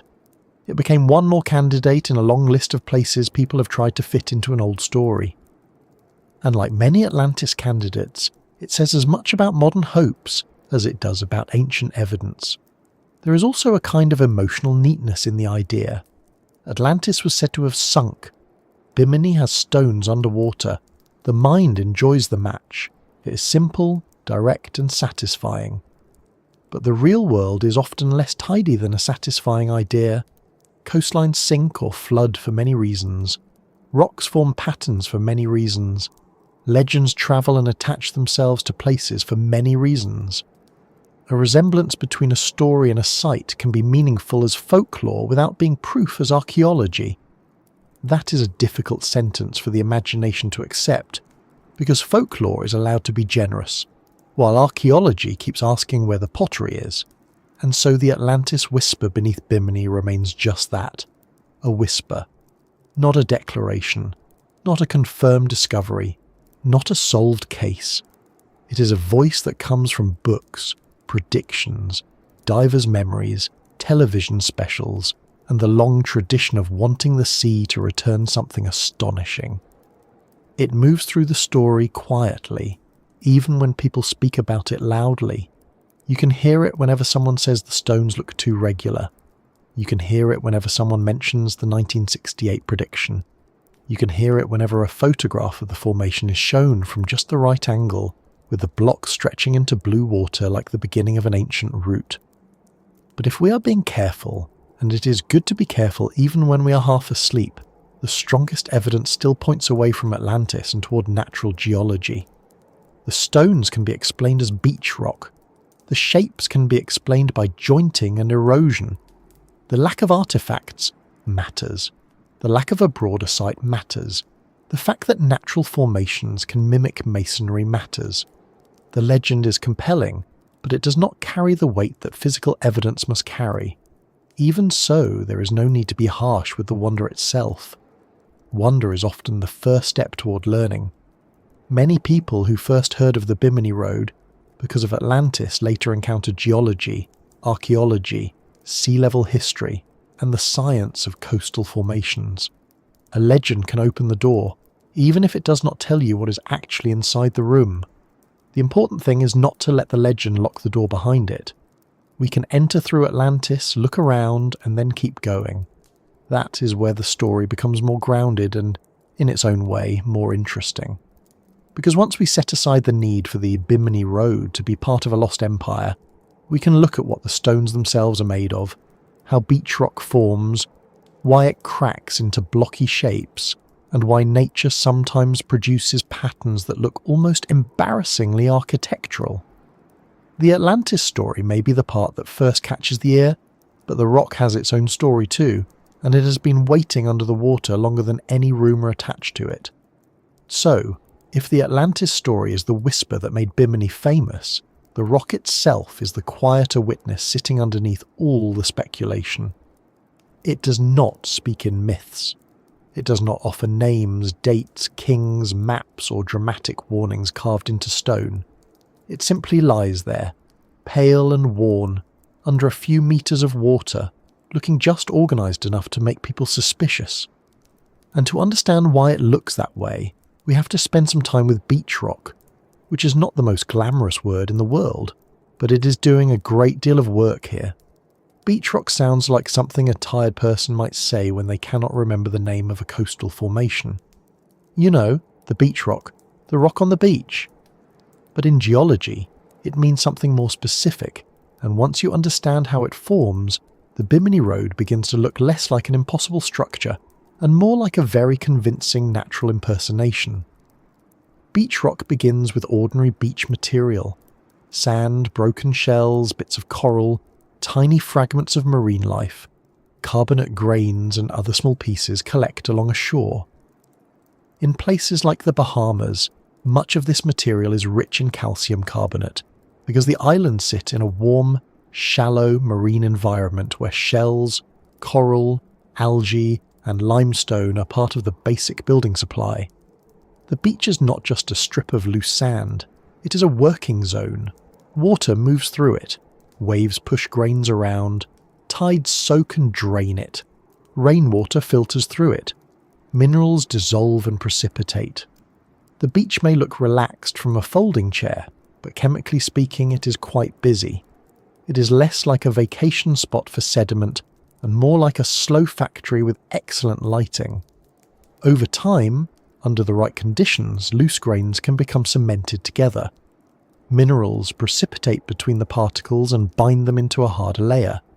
In many beachrock formations, carbonate cement works like a natural glue, filling spaces between grains and turning what was once loose beach sediment into stone.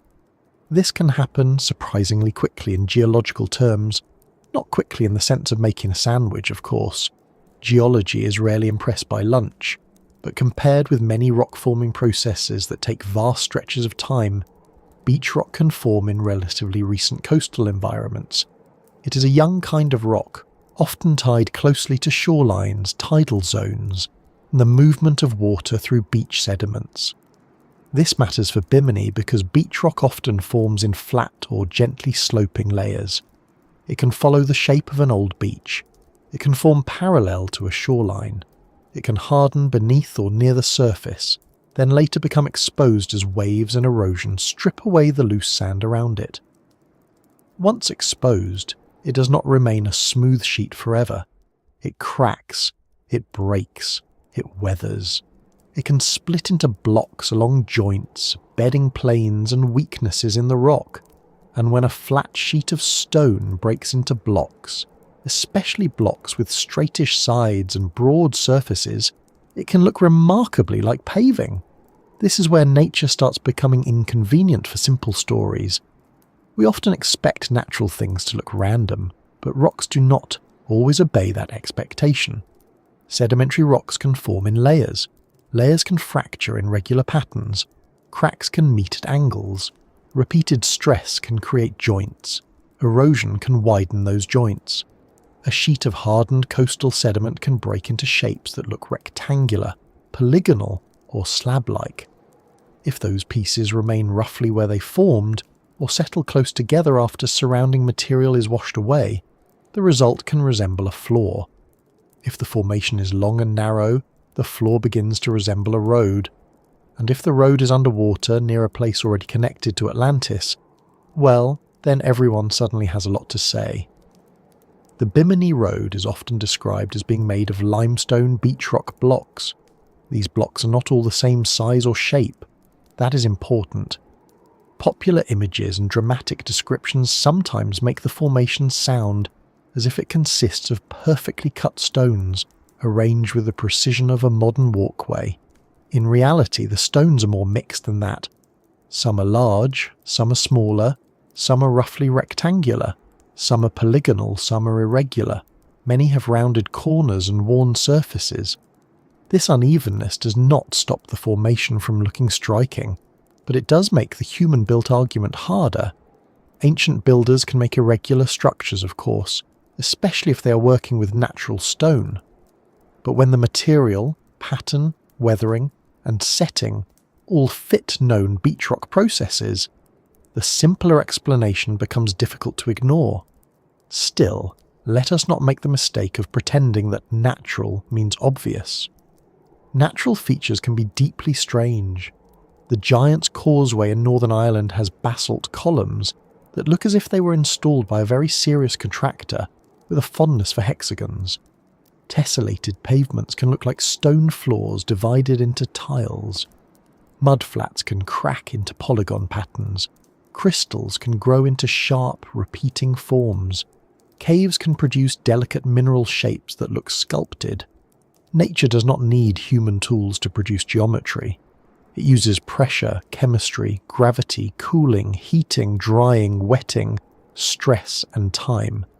It is not planning in the human sense, but it can still produce order.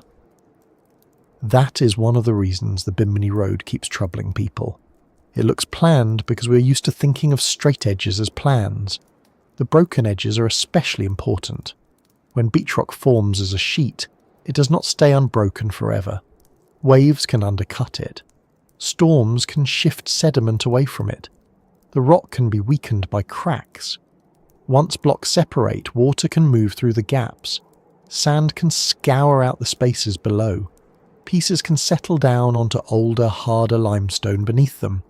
Smaller fragments can become trapped between larger slabs. A diver looking at this later may see what appears to be a carefully laid lower course, as if smaller stones were used to support larger ones.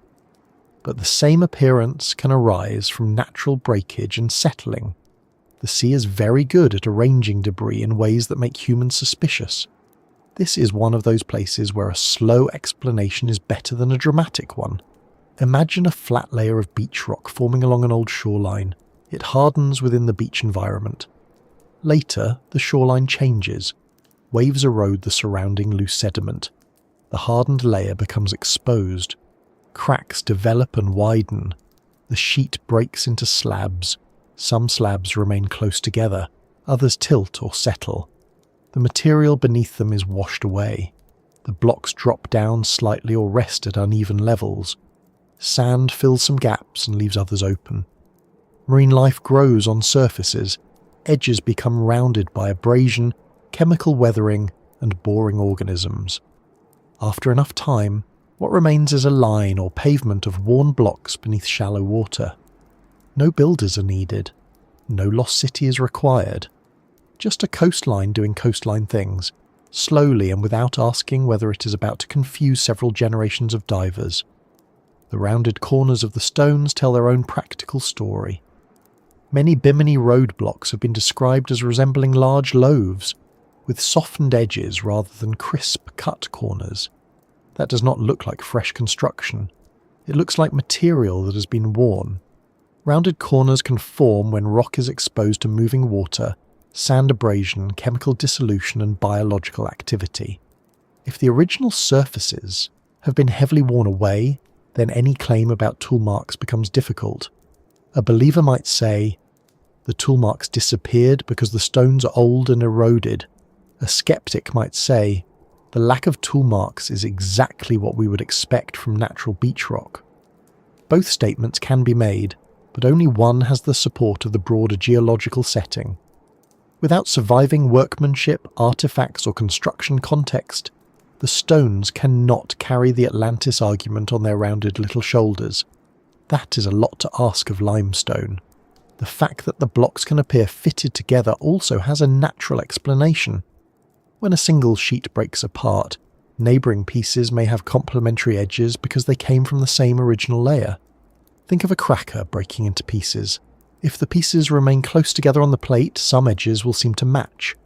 That does not mean someone cut them separately and fitted them into place. It means they were once joined. Beach rock can behave in a similar way. A fractured sheet can produce blocks that appear to belong beside one another because in a very literal sense they once did. This can create the illusion of masonry, especially underwater, where sand hides some boundaries and light sharpens others. The word masonry is doing a lot of temptation here. Real masonry involves selection, shaping, placing, and usually some clear relationship between pieces. Stones may be stacked, levelled, fitted, supported or arranged according to a plan. With the Bimini Road, the stones can seem arranged at first glance, but a closer geological view does not show a strong case for deliberate construction. There is no consistent building technique visible across the formation. There is no clear associated settlement. There are no widely accepted artifacts that tie the structure to human use. There are no inscriptions, tools, ceramics, or remains of a broader built environment. What remains is shape. Shape is interesting, but shape alone can be a very slippery witness. And because the formation is underwater, shape becomes even more slippery. Water changes what we see. It shifts colour and contrast. It makes distances harder to judge. It simplifies the scene by removing many ordinary land references. A block that would look like weathered beach rock on shore can look like a mysterious paving stone under blue water. A natural crack can look like a seam. A shadow can look like depth. A line of slabs can seem more deliberate because the surrounding sand is so plain. Underwater, the mind has fewer distractions and more room to build a story. This is why photographs of the Bimini Road can be so persuasive. A carefully chosen angle can make the formation look very orderly. Another angle can make it look far more irregular. The stones have not changed. The point of view has. There is also the matter of scale. Large stones feel intentional. We have a habit of thinking that if something is big, flat, and lined up with other big flat things, someone must have put it there. That instinct comes from living around human construction. Sidewalks, walls, plazas, foundations, docks, and roads all train us to read flat stones as built surfaces. But beach rock can form in sheets large enough to break into substantial slabs. The stones do not need to be transported from a quarry like building blocks. They can form in place as part of a broader layer and then fracture. The size of the blocks is not proof of human effort. It may simply be proof that the original beach rock sheet was thick and extensive enough to break into large pieces. The Bahamas make this even more plausible because carbonate environments are common there. The islands and banks are built from marine carbonate sediments and limestone. In warm, shallow water, shells, coral fragments, algae and carbonate sands accumulate in great quantities. These materials can be cemented under the right conditions. Shorelines can build outward, erode backward, flood, and expose old layers. What looks like a strange isolated feature may be part of a normal coastal process in a carbonate setting. In other words, the Bimini Road is not sitting in a geological place where beach rock would be shocking. It is sitting in exactly the sort of region where beach rock belongs. This does not make the formation visually uninteresting. It makes it more interesting in a quieter way. Instead of imagining unknown engineers placing stones, beneath a lost tropical city we can imagine a coastal environment changing over thousands of years. A shoreline advances or retreats. Sediment gathers. Cement forms between grains. Layers harden. Waves remove softer material. Cracks open. Blocks separate. Sea level and erosion change the relationship between land and water. Eventually, divers arrive and see what looks like a road. The process is not simple in the everyday sense, but it is natural. It is not less impressive because it lacks builders. If anything, it shows how much can happen without anyone planning it. A useful way to think about the Bimini Road is as a natural pavement. That phrase may sound contradictory at first, but it is not. A pavement in geology can simply mean a relatively flat exposed surface of rock, sometimes broken into plates or blocks. It does not have to mean a human walkway. The confusion comes from ordinary language. When most people hear pavement, they think of streets and sidewalks. When geologists use the word, they may be describing a natural rock surface. The same word straddles two worlds, and Bimini sits right in the middle, smiling politely and causing trouble. The broken geometry of the stones may also explain why the site has produced so many different interpretations. One person sees a road, another sees a wall, another sees a harbour structure, another sees a collapsed pier. These interpretations differ because the formation does not clearly announce one function. It offers a shape that can be assigned different roles. A true road would normally have context. A wall would normally have orientation and relation to enclosed space. A harbour would normally fit into a broader coastal layout. At Bimini, the line of blocks is suggestive but ambiguous. It is like seeing a single sentence torn from a book and trying to decide the whole plot. You may guess something interesting, but the page alone is not enough. The natural geometry also teaches us something about how evidence should be handled. A human-built explanation must account for the stones, their material, their shapes, their wear, their lack of artifacts, their setting, and the known ability of beachrock to form similar structures. A natural explanation must account for the line, the blockiness, the apparent arrangement, and the local geology. When one explanation accounts for more details with fewer extra assumptions, it becomes stronger. In this case, the natural beachrock explanation does a great deal of work without needing a lost civilization, unknown builders, or vanished infrastructure. That does not make it emotionally grand, but it does make it scientifically sturdy, which is a useful quality in an explanation and also in furniture. Of course, people do not always choose explanations because they are sturdy. Sometimes they choose them because they are satisfying. The idea of a lost road is satisfying. It gives the stones a purpose. It lets the line live somewhere. It makes the ocean into a keeper of history rather than a maker of misleading shapes. The beachrock explanation asks us to accept that the line may not lead anywhere at all. It may not be a message. It may not be a ruin. It may simply be a former coastal rock layer cracked and exposed. That can feel like a letdown if one came looking for Atlantis, but it can also be freeing. The stones do not have to be evidence of a lost empire to be worth noticing. They can be evidence of how easily nature and perception can meet in the middle and produce a mystery. There is a gentle lesson in that. Human beings are not separate from the landscapes we interpret. We bring our categories with us. We see roads because roads matter to us. We see walls because walls matter to us. We see ruins because ruins are how we imagine the past surviving into the present. The Bimini Road is not only a formation on the seabed, it is a conversation between a natural object and a human habit of recognition. The stones provide the edges, the mind provides the suspicion, and nature has many ways of making those edges. Cracking can happen because of stress in the rock. Weaknesses can follow bedding. Water can exploit small fractures and widen them. Chemical processes can dissolve certain areas faster than others. Biological activity can bore into surfaces. Sand can grind against exposed corners.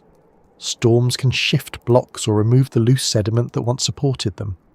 Over time, the formation becomes more blocky, more separated, more road-like in some views, and more obviously natural in others. It is not frozen. It has a history of alteration. The Bimini Road as divers see it today is not necessarily what it looked like when the Beachrock first formed, or when it first became exposed, or when it first settled onto the sea floor.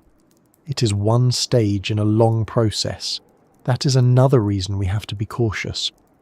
People often imagine ancient remains as fixed things, waiting unchanged for discovery. But underwater features continue to change. Edges erode, sand moves in and out, marine growth appears and disappears. Storms can reveal or conceal parts of a site. What one diver sees in 1 year may not be exactly what another diver sees later. The road-like appearance may be enhanced or softened by the amount of sand covering the gaps. A block may seem isolated when sand is low, and partly buried when sand is high. The sea does not preserve the formation for our convenience, it keeps working. In the end, Beachrock gives us a grounded explanation for the Bimini Road's strange appearance.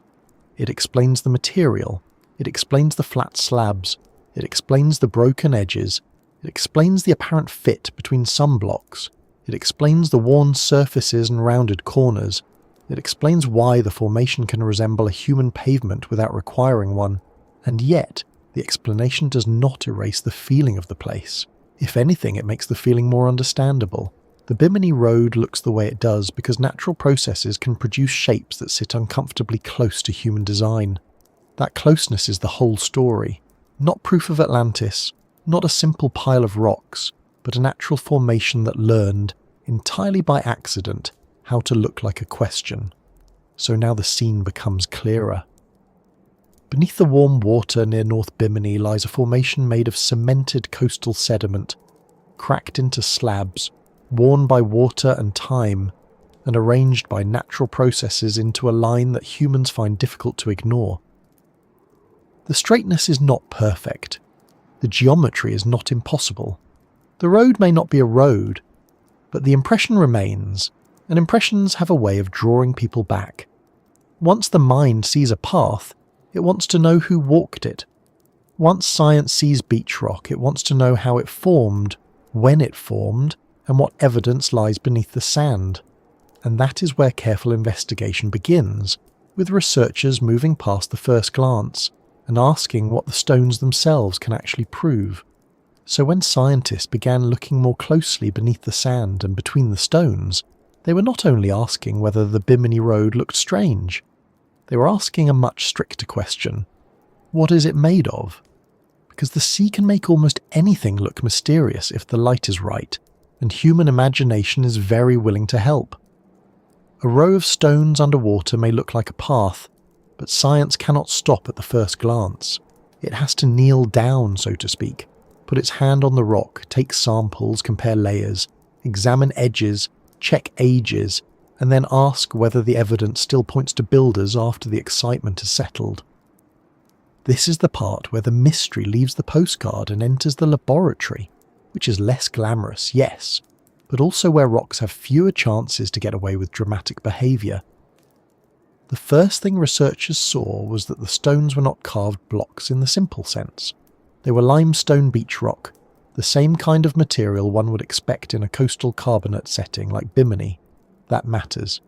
If the blocks had been made from a stone type that did not belong there, or if they had clearly been quarried somewhere else and moved into place, the argument would have changed immediately. Imported stone can be powerful evidence of human work, but the Bimini blocks were not strangers to the island.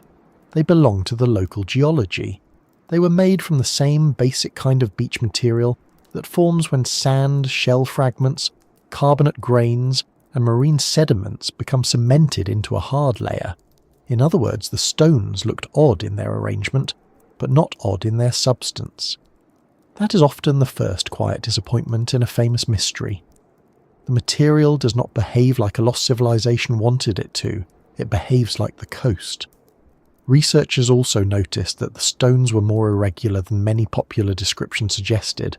The most dramatic photographs can make the Bimini Road seem like a carefully laid pavement of large rectangular blocks, almost like an underwater version of an old ceremonial street. But when studied closely, the blocks vary in size, thickness, outline, and spacing. Some are roughly rectangular, Some are polygonal, some are long and broad, some are smaller, some are irregular enough that calling them paving stones requires a generous mood. The overall line is striking, but the individual stones do not show the kind of consistent shaping one would expect from deliberate construction. This does not make the formation boring. It makes it more honest. The road-like impression is strongest from a distance. Up close, the stones begin to tell a more complicated story. Scientists also looked for marks of workmanship. This is one of the most direct questions one can ask of a suspected ancient structure. Are there tool marks? Are there signs of cutting, dressing, shaping, drilling, fitting, or repeated human handling? Ancient stonework does not always preserve these signs clearly, especially underwater, but when they are present they can be very persuasive. With the Bimini Road, accepted evidence of ancient tool marks has not been found. Some marks have been reported or claimed, but the site has also been visited, sampled, chipped, and touched by many people since it became famous. Modern breaks and sampling scars can easily be mistaken for older marks by later visitors. A rock that has been handled by researchers, divers, souvenir hunters, and curious hands for decades is not a clean witness. It may carry damage, but damage alone is not history. Then came the question of layers. Some supporters of the artificial structure idea have said that there are smaller stones beneath the larger slabs, acting like supports or wedges. This is an appealing claim because it sounds like masonry. If large blocks rest on smaller supporting stones, the mind imagines builders levelling the surface, propping up heavy slabs, or creating a lower course. But scientists examining the formation have generally not found convincing evidence of a continuous, deliberate second layer. Smaller fragments beneath larger blocks can form naturally. If a beachrock sheet breaks apart and thinner layers underneath break apart too, small pieces can become trapped below larger slabs as sand is scoured away. The result may look like support stones, but looking like a support is not the same as being placed as one. This is where the sand becomes important. Sand is not just background, it is part of the process. Around the Bimini Road, sand can cover, uncover, separate and frame the stones. It can hide parts of the formation and expose others. When loose sediment is removed from around or beneath heavy slabs, the slabs can settle downward. This process can leave smaller fragments under them or around their edges. To a diver, it may appear as though someone set the large stone on smaller stones. To a geologist, it may be the result of erosion and settling. The difference is subtle, but it matters. The ocean does not have to place stones with intention in order to leave them in positions that look intentional later. Researchers also compared the Bimini Road to other natural rock pavements. That comparison is useful because no mystery should be judged as if it exists alone on Earth. If a formation looks unusual, one of the first scientific questions is whether similar formations exist elsewhere and how they formed. Natural pavements made by jointed sedimentary rock are found in many places. Some are far more regular looking than Bimini, some look almost tiled, some have straight cracks, repeated shapes, and block-like surfaces that resemble human construction at first glance. Beachrock can fracture in ways that produce long lines and slabs. Once you know that, the Bimini Road becomes less impossible. It is still visually interesting, but it is no longer a lonely miracle sitting on the seabed with no natural relatives. Dating the stones added another piece to the picture. Samples from the beachrock were tested, and the results did not point to an extremely ancient lost civilization from a deep prehistoric age. Radiocarbon dates from shells and carbonate cement in the material placed the beachrock formation in the last few thousand years. The details are a little technical, but the basic idea is simple enough. The shells inside the beachrock can be older than the cement that later bound them together, because loose shell material may have existed before the rock hardened. The cement gives clues about when the material became beachrock. The dates were consistent with a young coastal formation, rather than a vast ancient ruin from some remote vanished age.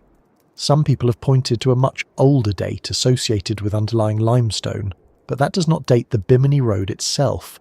It is a bit like finding an old wooden table sitting on an ancient stone floor, and then claiming the table must be as old as the floor. Very impressive for the table, perhaps, but not very good reasoning. The limestone beneath the Beachrock belongs to a different geological context. Using it to date the formation above it can be misleading. Scientists have generally treated those older claims with caution, especially when the sample conditions make the dating unreliable. Dating rocks is useful, but only when you are dating the right thing in the right way. Otherwise, a number can sound authoritative while quietly pointing at the wrong object. The age question also matters because sea levels have changed. A common argument in lost civilization stories is that the stones must have been built when the area was above water. It is true that sea levels have changed over time, and many ancient coastal landscapes are now submerged. But that broad fact does not automatically prove that every underwater feature is archaeological. The Bimini Beachrock could have formed in a coastal or nearshore setting, and later ended up submerged as the shoreline changed, erosion continued, and sea levels shifted. A natural shoreline feature can become underwater without ever having been a road. The sea can cover geology just as easily as it can cover ruins, and it does not label the difference for our convenience. Another thing scientists looked for was context. This may sound less exciting than strange blocks, but it is often more important. A human-built road, wall, pier, or harbour would usually belong to a wider pattern. One might expect associated features nearby: tools, pottery, settlement remains, worked stone, foundations, anchors, cultural debris. Something that says people were here, doing things, making use of this structure. With the Bimini Road, that broader archaeological context has not been established. The formation is famous because of its shape, not because it sits within a clear ancient city, port, or settlement. That absence does not make a human origin absolutely impossible in the broadest imaginable sense, but it makes it much less likely. Archaeology does not like lonely roads with nowhere to go and no one around them. It becomes suspicious, and rightly so. Scientists also had to consider how the blocks came to rest where they are. One natural explanation is that the beachrock formed as part of a coastal layer, then erosion removed the surrounding loose sediment. As the supporting material was washed away, the rock layer broke into blocks and settled downward onto older, harder limestone beneath. This would explain why the blocks appear flat-lying, and why fragments may appear under or between larger stones. It would also explain the long, pavement-like layout without requiring human construction. The formation could be the remnant of an old shoreline feature that cracked, dropped, and remained as an erosional lag. That phrase, erosional lag, may not sound like the title of a thrilling adventure, but it is a useful idea.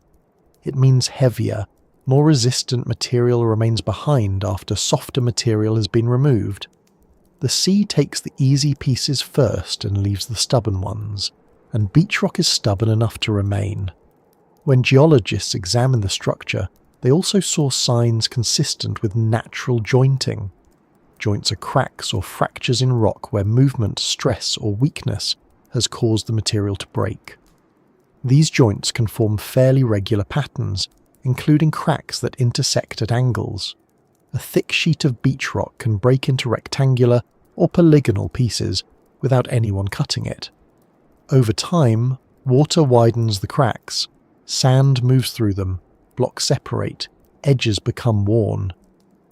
What began as natural fracture can begin to resemble blockwork.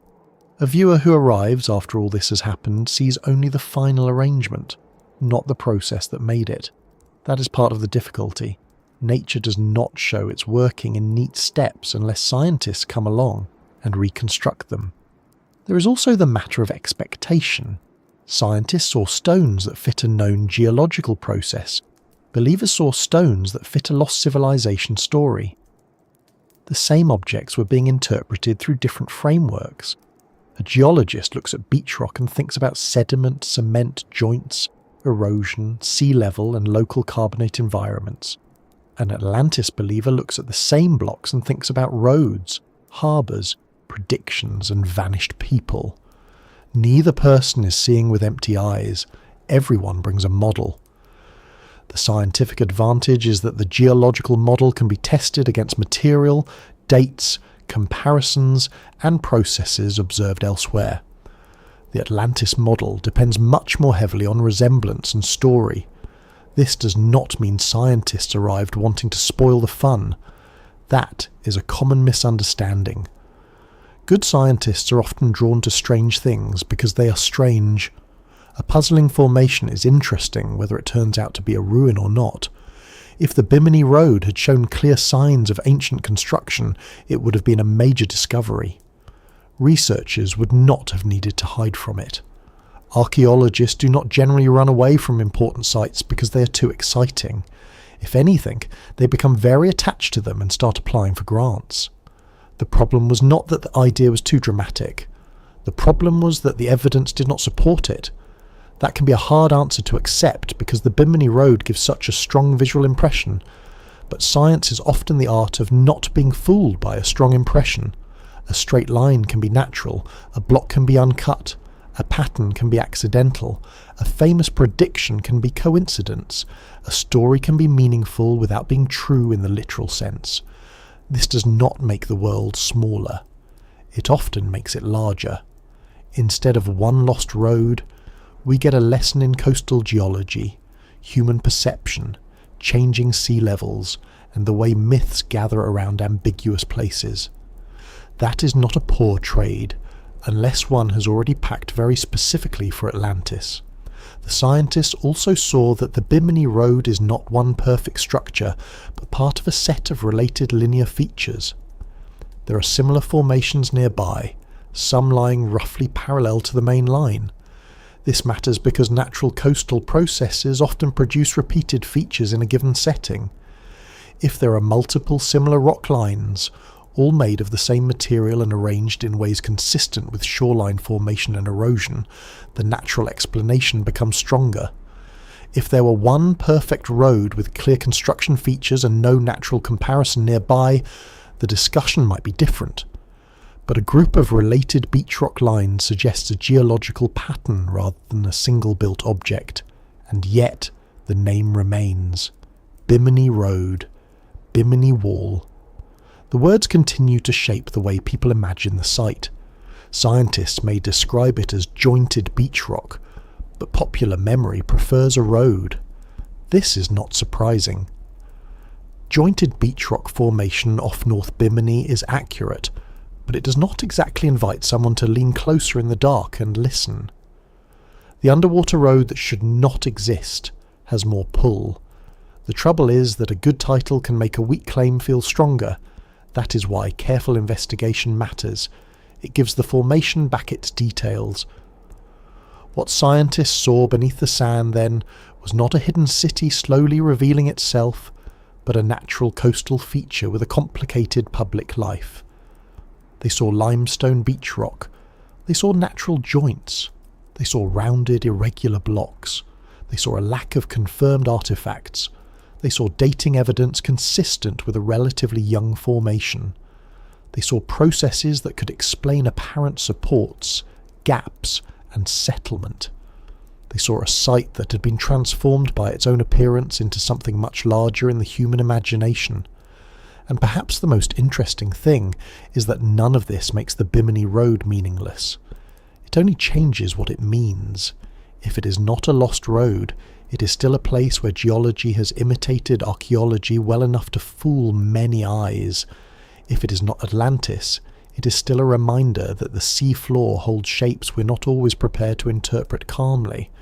If it is natural, it is still a natural formation that has generated decades of debate, exploration, tourism, and wonder. The stones do not have to be artificial to be worth looking at. They only have to be strange enough to make us slow down. That slowing down is exactly what science asks for. Not disbelief for its own sake, not belief for the pleasure of it. Just patience. Look again. Take a sample. check the layer. Compare it to other formations. Ask what evidence would be expected if humans built it. Ask whether that evidence is there. Ask whether a natural process can explain the same features. And if the natural process explains more with fewer assumptions, let the stones be natural, even if they look as though they're trying very hard not to.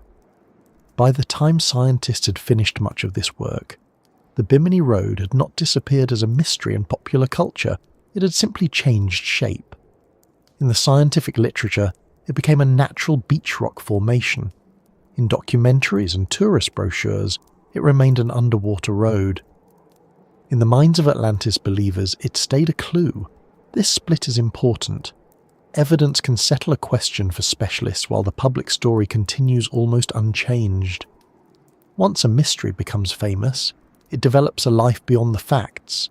It becomes a place people visit not only to see what is there, but to feel what might have been there. So the scientists saw beneath the sand a likely answer, but not the end of fascination. They saw that nature had done enough to explain the stones, but they also saw, perhaps without intending to, why the stones would keep being argued over. Because the Bimini Road sits in shallow water where anyone can hover above it and feel the old tug of design. Because it lies near an island already wrapped in Atlantis stories. Because its blocks are not random enough to be forgettable and not artificial enough to be proven. Because the sea has left it in the exact state that mysteries prefer, visible, accessible, and just uncertain enough for the imagination to keep swimming through the gaps. And that is why, even after the samples, dates, studies, and careful explanations, the Bimini Road did not simply sink back into ordinary geology. It stayed afloat in the public mind. The scientific case became clearer, but the legend kept breathing, helped along by photographs, tour boats, television programs, and that stubborn human feeling that a line of stones under the sea ought to be leading somewhere. The mystery refuses to sink because it is not held up by one thing. If it depended only on the Atlantis claim, it might have faded once geologists explained the beachrock. If it depended only on the shape of the stones, it might have become a footnote after enough photographs showed their irregular edges. If it depended only on a prediction from 1968, it might have stayed inside a smaller circle of believers. But the Bimini Road has survived because it sits at the meeting point of several powerful things. A real underwater formation, an unusual appearance, a famous legend, a beautiful location, and the simple human habit of not wanting a good mystery to leave the room too early. That is a stronger combination than it may sound. A mystery that has no object behind it can be dismissed. A mystery that has a clear answer can be filed away. But a mystery with a real place, a visual hook, and just enough uncertainty in the public mind can last a very long time. The Bimini Road is not a rumour floating loose in the air. People can go there, they can put on a mask, lower themselves into warm water, and see the blocks for themselves. That makes the story hard to let go of. Even if someone has read the geological explanation, even if they know about beachrock and jointing and natural coastal processes, the first view of the stones can still make the mind pause. And that pause is where the mystery keeps living. It helps that the site is not locked away in a remote place that only researchers can visit.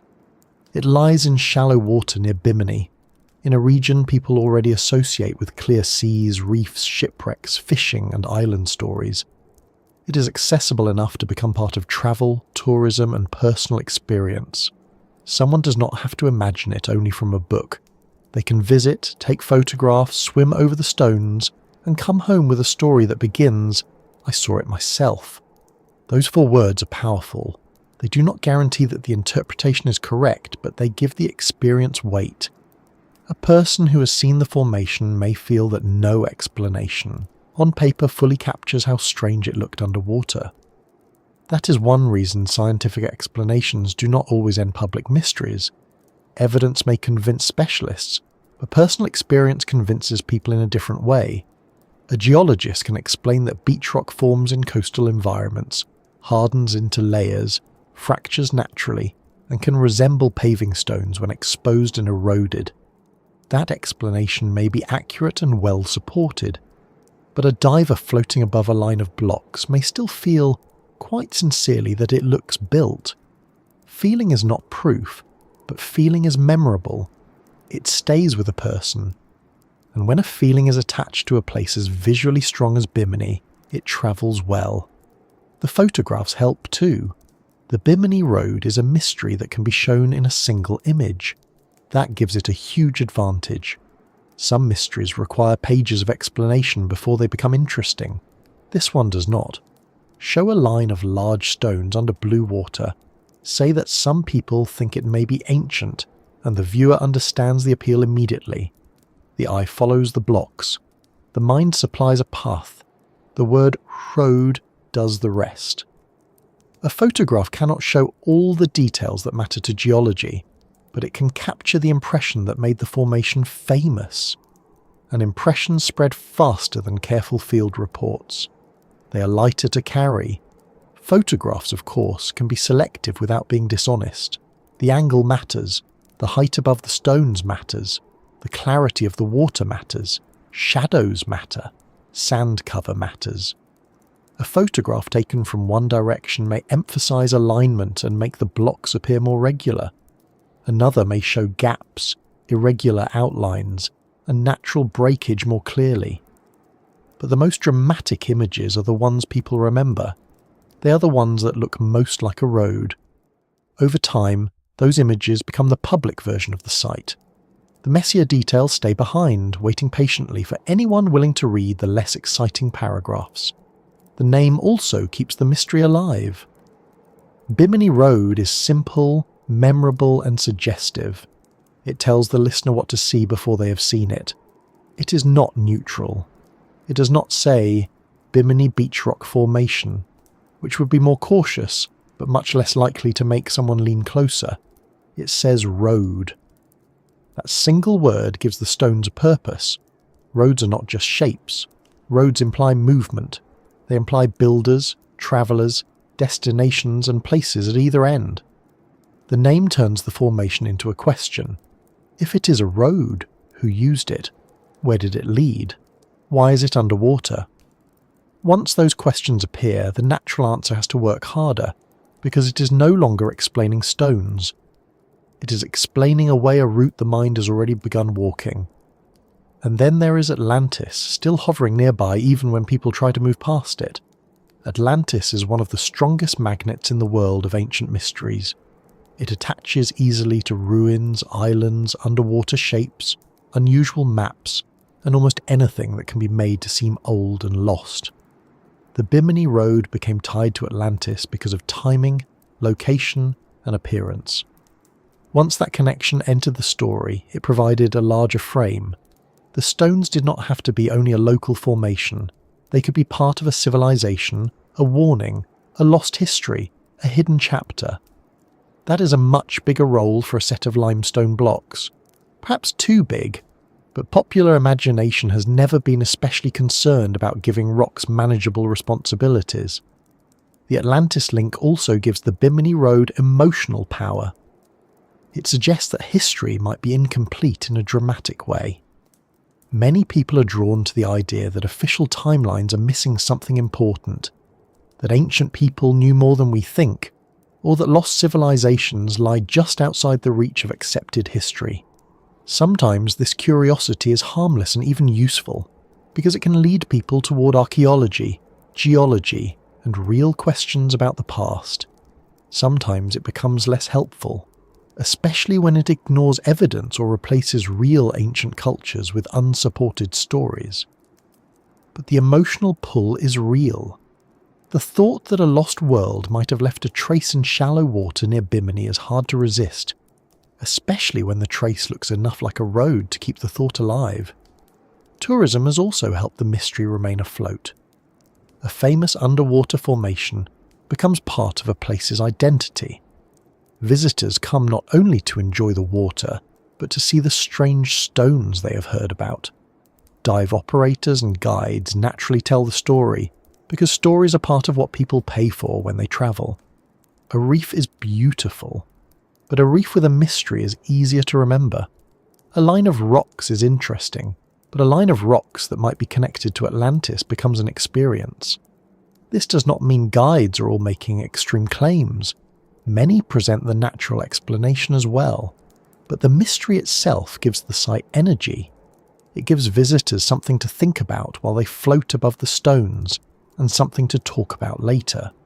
There is a feedback loop here. The site becomes famous because of the mystery. The mystery brings visitors.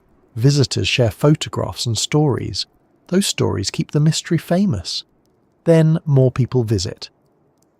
The scientific explanation may be available the whole time, but it does not move through culture with the same speed as a good underwater legend. Naturally fractured carbonate beach rock is accurate, but it has to compete with Road to Atlantis. That is not a fair fight at a dinner table. One phrase sits down quietly with a notebook. The other arrives wearing a cape. Media has played its part as well.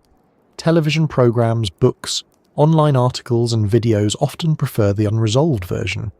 A fully settled geological explanation can feel like a closed door.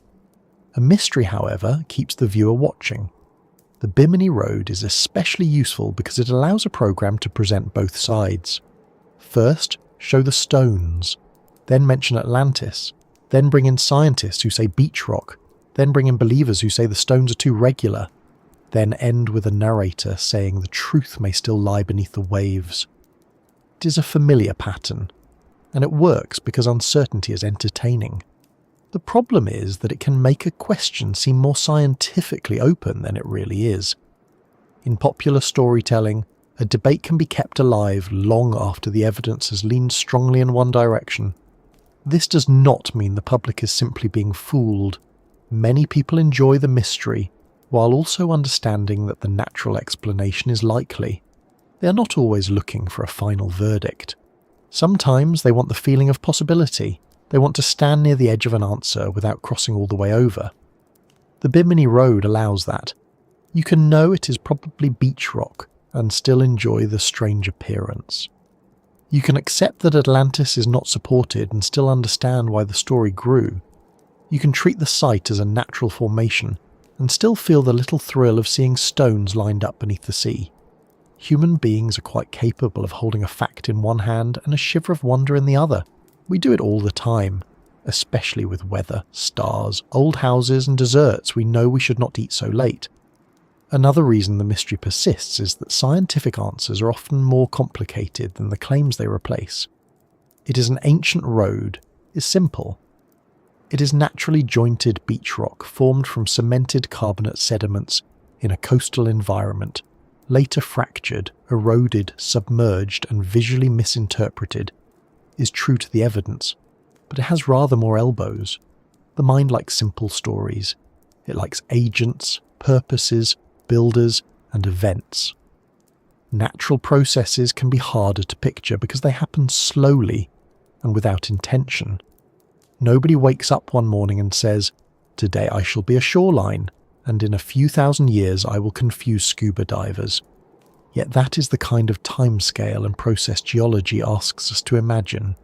The Bimini Road also benefits from a gap between expert knowledge and public knowledge. Geologists may see a familiar type of formation. Many visitors do not.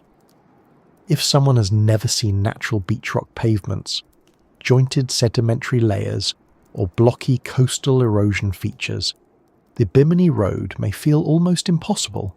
It looks too straight compared with their idea of nature. Once they learn that nature can produce straight cracks, flat slabs and repeated patterns, the mystery changes. But not everyone has that background, and popular accounts often do not dwell on it. The less familiar the natural process, the more room there is for the unusual interpretation to survive. There is also the stubborn power of the phrase, "mainstream science says." For some people, that phrase itself creates suspicion. If scientists say the formation is natural, believers may feel that experts are being too narrow, too dismissive, or unwilling to consider alternatives. This is not unique to Bimini. Many mysteries develop a kind of resistance to expert explanation. The very act of explaining becomes, to some, part of the supposed cover-up or closed-mindedness. In reality, The scientific interpretation of Bimini is not a refusal to wonder. It is the result of examining material, context, dating, and known processes. But once a mystery has become part of identity or belief, evidence can feel less like information and more like an intrusion. That is why tone matters when discussing places like this. If skeptics mock the mystery too harshly, they may push people further into belief. If believers ignore the evidence completely, they lose contact with the physical site. A better approach is to admit the obvious. The stones look strange. The first impression is powerful. The Atlantis story is culturally important.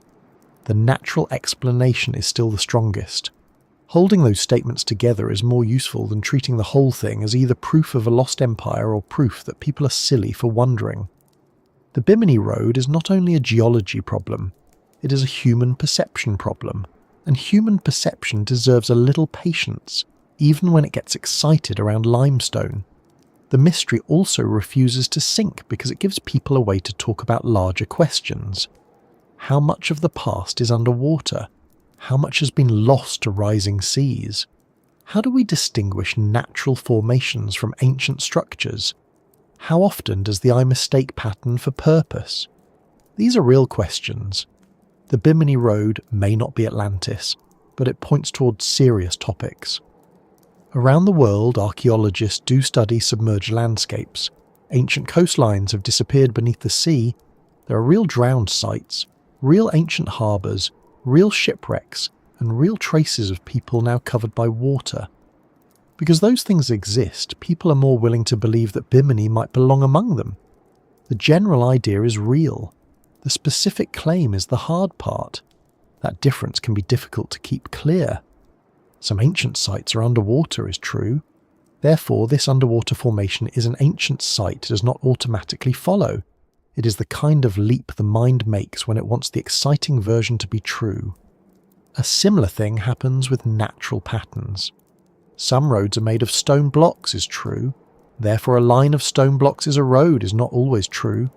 Evidence has to bridge the gap. At Bimini, that bridge remains weak. But the existence of real submerged archaeology gives the story enough plausibility to keep it from feeling ridiculous to many listeners. It stays within reach of possibility, even if the stronger evidence points elsewhere. Another part of the appeal is that the Bimini Road has no final dramatic moment. There was no excavation that uncovered a carved inscription proving it natural or artificial. No single event closed the case in a way that everyone had to accept. Scientific conclusions developed through studies, comparisons, and accumulated evidence. That is how many real answers form, but it is not how popular mysteries prefer to end. People like decisive scenes. A door opens, a chamber is found, a test result flashes on a screen. Someone gasps. The Bimini Road did not give us that.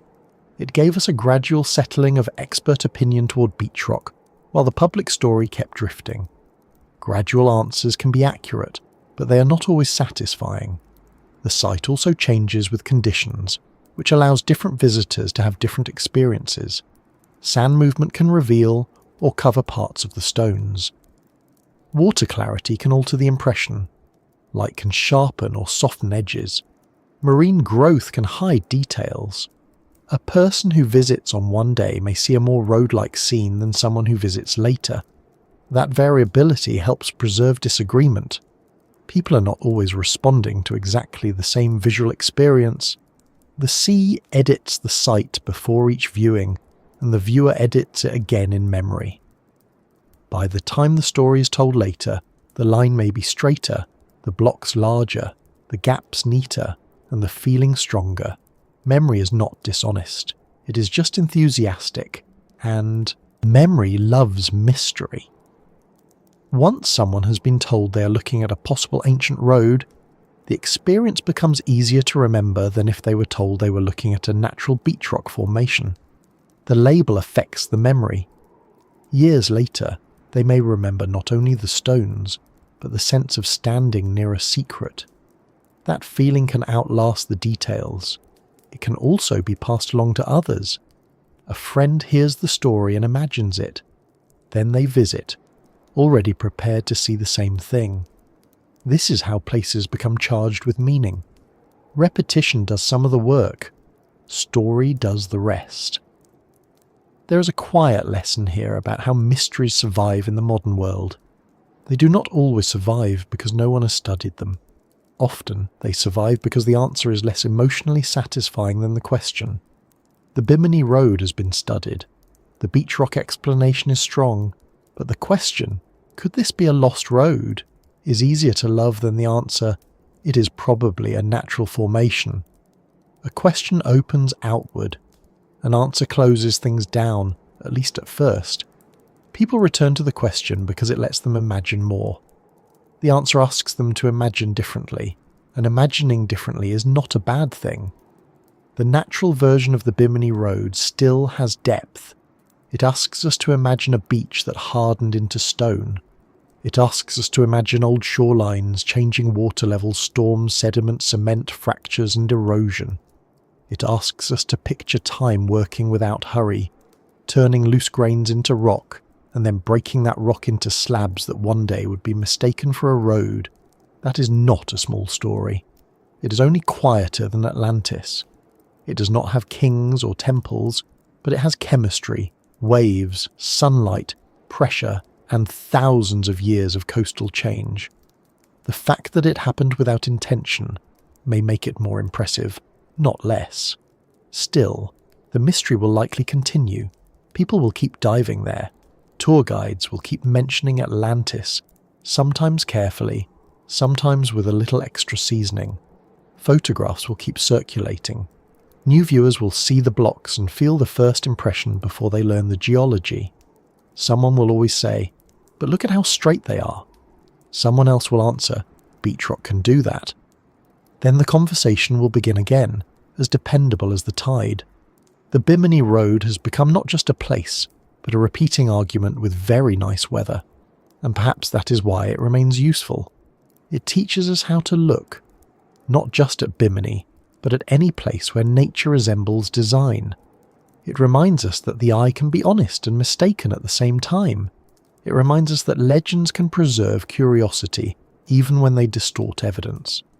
It reminds us that science does not always remove wonder, but it does often move wonder to a different address. Instead of wondering who built the road, we can wonder how the coast built something road-like by accident. Instead of asking why Atlantis disappeared there, we can ask why the human mind is so eager to find Atlantis at all. The Bimini Road refuses to sink because it satisfies a need that facts alone do not always satisfy. It gives shape to the feeling that the world may still contain hidden rooms. Even when the stones are explained, the feeling remains. That does not mean we should ignore the explanation. It means we should understand the feeling. People want the sea to remember. They want the past to leave marks. They want a line of stones to be more than a line of stones. And in a way, it is more. Not because it proves a lost civilization, but because it reveals how quickly humans turn pattern into story, and how willingly we let certain stories keep breathing.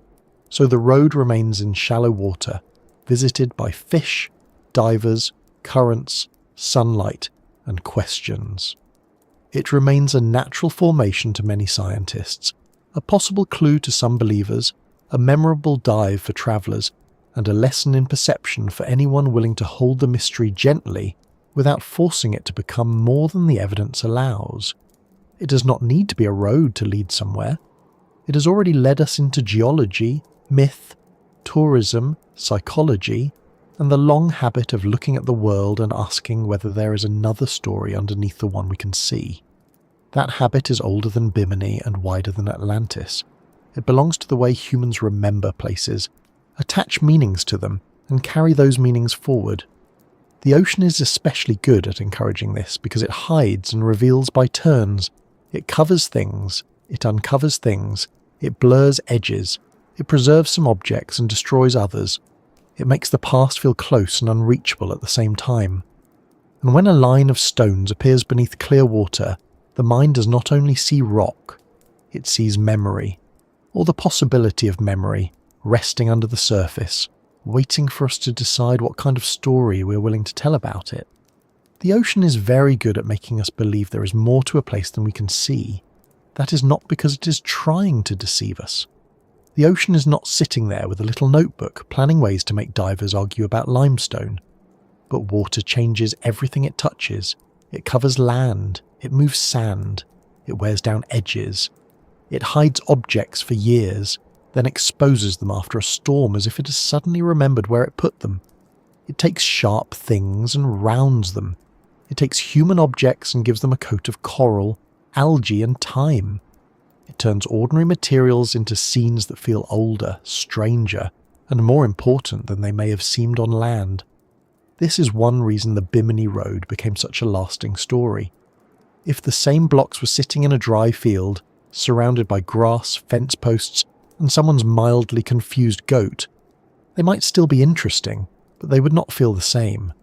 Underwater, they gain distance. They become harder to judge. Their edges are softened by light and movement. Their setting makes them feel removed from ordinary life.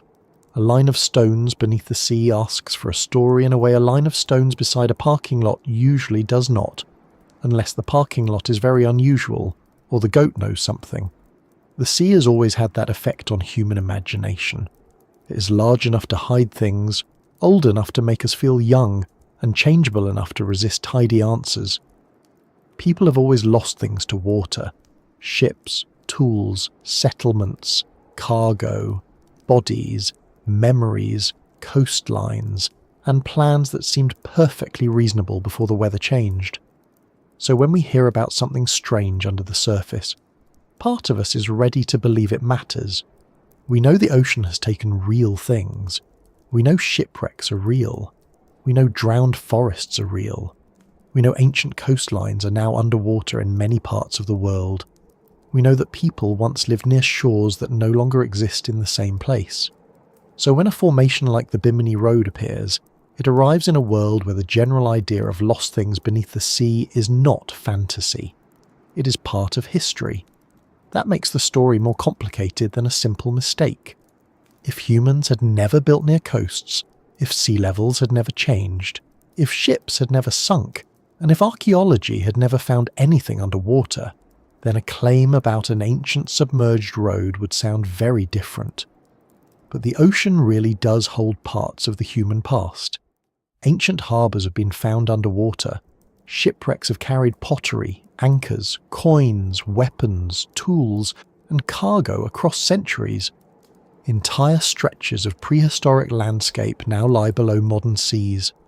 In some places, archaeologists study submerged forests, old river channels, and evidence of land that was once walked on.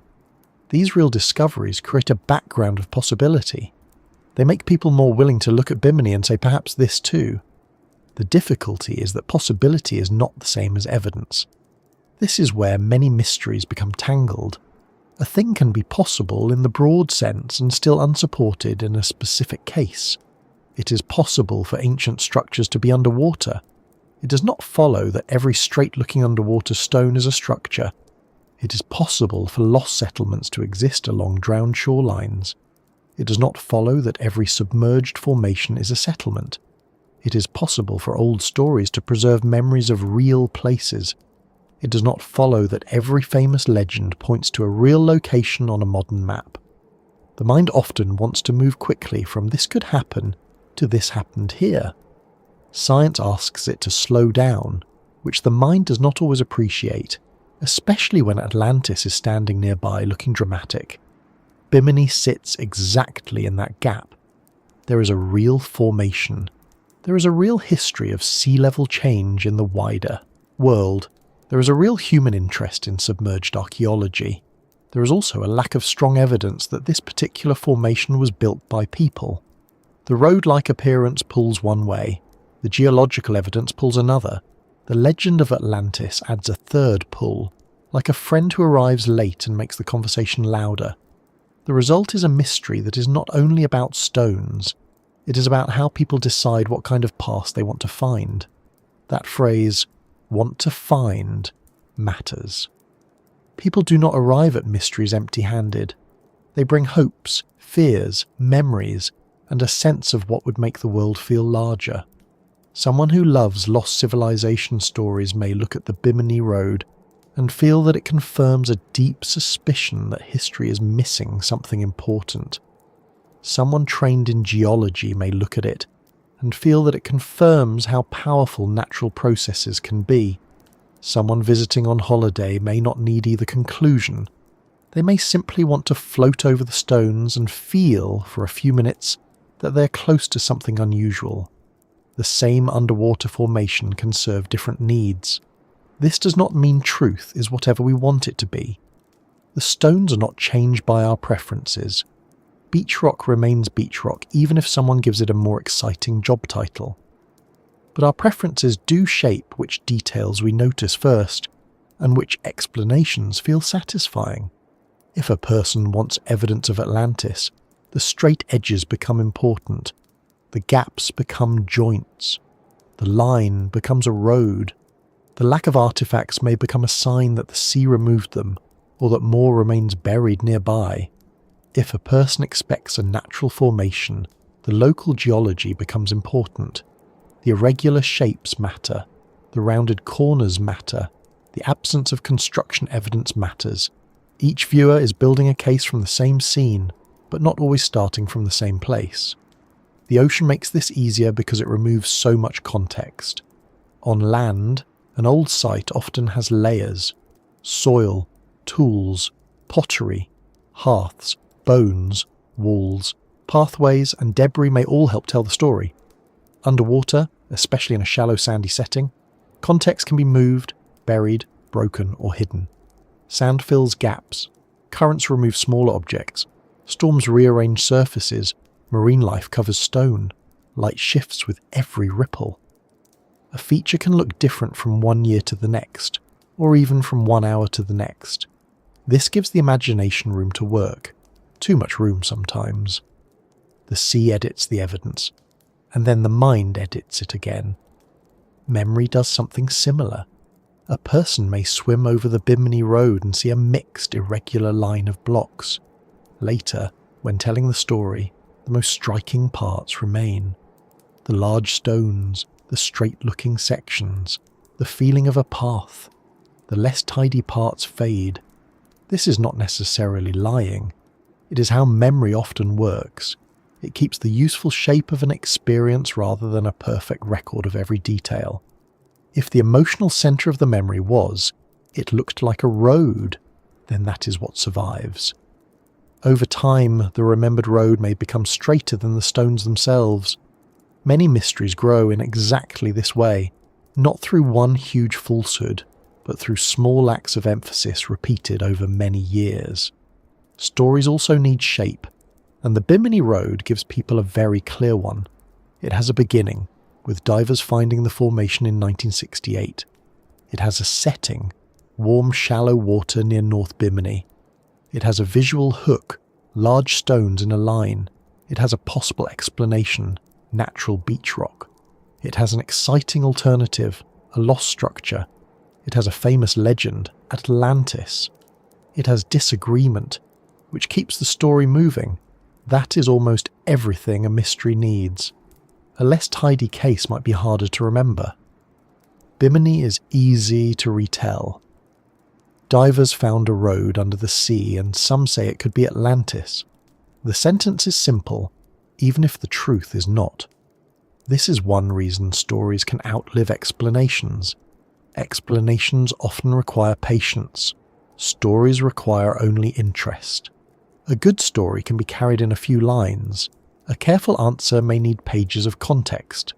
Beachrock formation, carbonate cement, natural jointing, erosion, sea level change, and archaeological absence all matter, but they do not fit neatly into the quick version people pass around.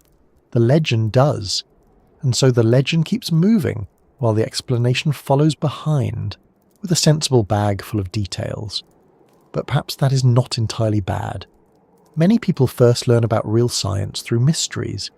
They hear about Bimini because of Atlantis, then discover Beachrock.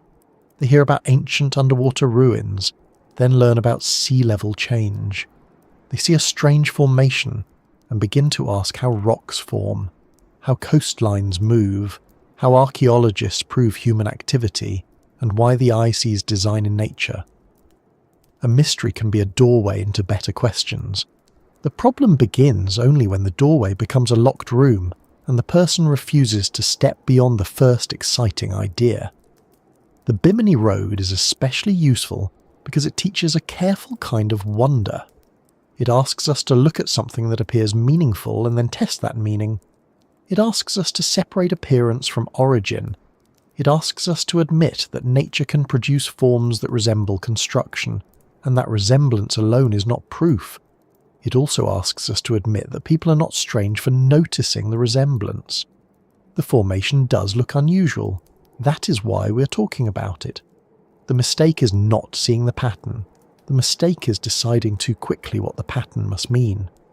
The ocean encourages quick meaning because it has always been tied to the unknown. For most of human history, the sea marked the edge of the familiar world. Beyond it were other lands, storms, monsters in stories, trade routes, shipwrecks, and returns that were never guaranteed.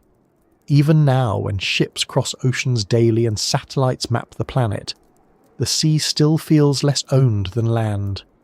We can travel over it, but we do not live in it easily. We can measure it, but not make it still. We can dive into it, but only briefly. That distance keeps the sea connected to hidden things. When a mystery lies underwater, it gains a kind of protection from ordinary certainty. Bimini benefits from that protection. The stones are not far away, but they are just far enough beneath the surface to feel removed. You have to enter another environment to see them. You cannot simply walk up and inspect them with dry shoes and a cup of coffee. You have to deal with water, gear, visibility, movement, and the knowledge that you are visiting, not belonging. That small separation makes the experience feel more important. The same stones on land might be studied, labelled, and accepted more easily. Underwater they remain slightly out of reach, even when they are close enough to touch. There is also a deeper comfort in imagining that the past leaves visible paths. Roads are among the most human of structures because they connect places and repeat use. A road says people went this way more than once. It says there was a pattern to their days. It says there were destinations, errands, work, trade, visits, ceremonies, or returns home.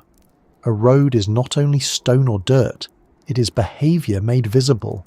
So when people see a possible road under the sea, they are not only imagining construction, they are imagining lives. They are imagining movement where now there is water. That is a powerful shift. It turns geology into a possible human scene. This is why the road idea is harder to release than a wall or a platform might be. A wall separates, a platform holds, a road leads, it invites the mind to follow it. Even if the Bimini formation is natural, the shape still creates that invitation. We want to know where it goes. We want to know what stood at the end. We want to know who used it, and when, and why the water came. The natural explanation interrupts that journey. It says the line may not have led anywhere at all. It may have been a shoreline layer, not a route. For some people, that feels like a loss. For others, it becomes a different kind of story, one in which the coast itself made the path by accident.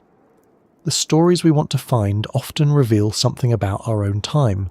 Modern people live with maps, schedules, records, photographs, and constant information.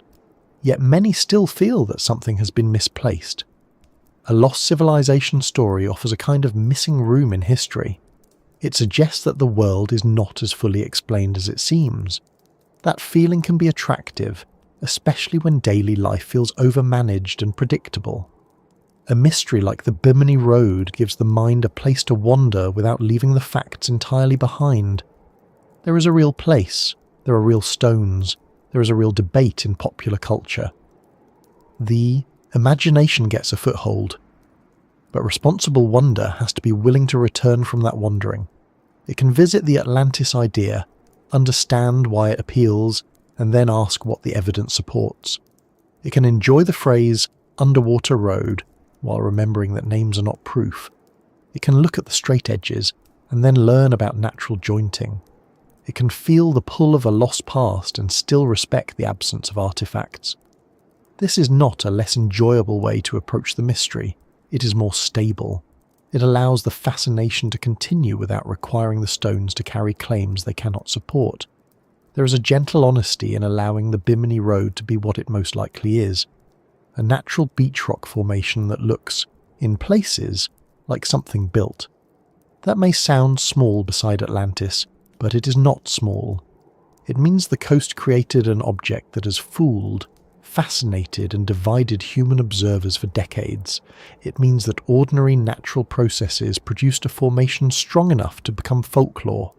It means that the boundary between nature and culture is sometimes not a wall, but a conversation. The stones formed naturally, and then humans gave them a story. Both parts are now attached to the place. The ocean helps preserve both. It keeps the physical formation in a setting that feels special, and it keeps the story flexible. Every visitor sees the stones under slightly different conditions. Every retelling shifts the emphasis. The scientific explanation stays available, but the first impression keeps renewing itself with each new set of eyes. That is why the Bimini Road continues to matter, even after so much has been written about it. It is not an unsolved puzzle in the same way it once was. It is a case where the likely answer and the popular feeling do not perfectly match. Those cases are often the most durable. Perhaps that is because people do not only search for facts in places like Bimini, they search for contact with the past, contact with the unknown, contact with a world that feels older and less tidy than the one on the surface. A line of stones under clear water provides that contact, even if the line was made by geology. When a diver hovers above it, the experience is still real. The water is real. The stones are real. The feeling is real. The interpretation is the part that must be handled carefully. And maybe that is the best way to understand the Bimini Road before we leave it behind. It is not a failure of mystery if the strongest answer is natural. It is not a failure of science if people still feel wonder. The site exists because of coastal processes, but its fame exists because of human attention. The ocean shaped the stones, and memory shaped the story. Between those two forces, Bimini became a place where people could look down through blue water and see either a road, a rock formation, or something in between. So the stones remain where they are, resting in the sand, carrying no clear inscription, offering no final confession. They do not tell us they are Atlantis. They do not tell us they are only Beachrock. They simply wait while people arrive with masks, cameras, theories and hopes. Some leave convinced, some leave skeptical, some leave with both feelings at once, which may be the most honest response of all. Because the Bimini Road is not only about what lies beneath the water, it is also about what rises in us when we see a pattern and want it to mean something. And as we come closer to the end of this quiet journey, that may be the thought worth carrying forward. The underwater road that should not exist probably does exist, just not in the way the most dramatic stories claim. It exists as stone, as geology, as a dive site, as a legend, as a photograph, as a question people keep asking, because the world still contains shapes that disturb our certainty. It exists in the space between seeing and knowing. And for a place made of old coastal rock, that is a surprisingly long way to travel. And now we return to the water one last time, to that quiet line of stones resting near North Bimini, where sunlight falls through the sea and turns every edge a little softer than it would be on land.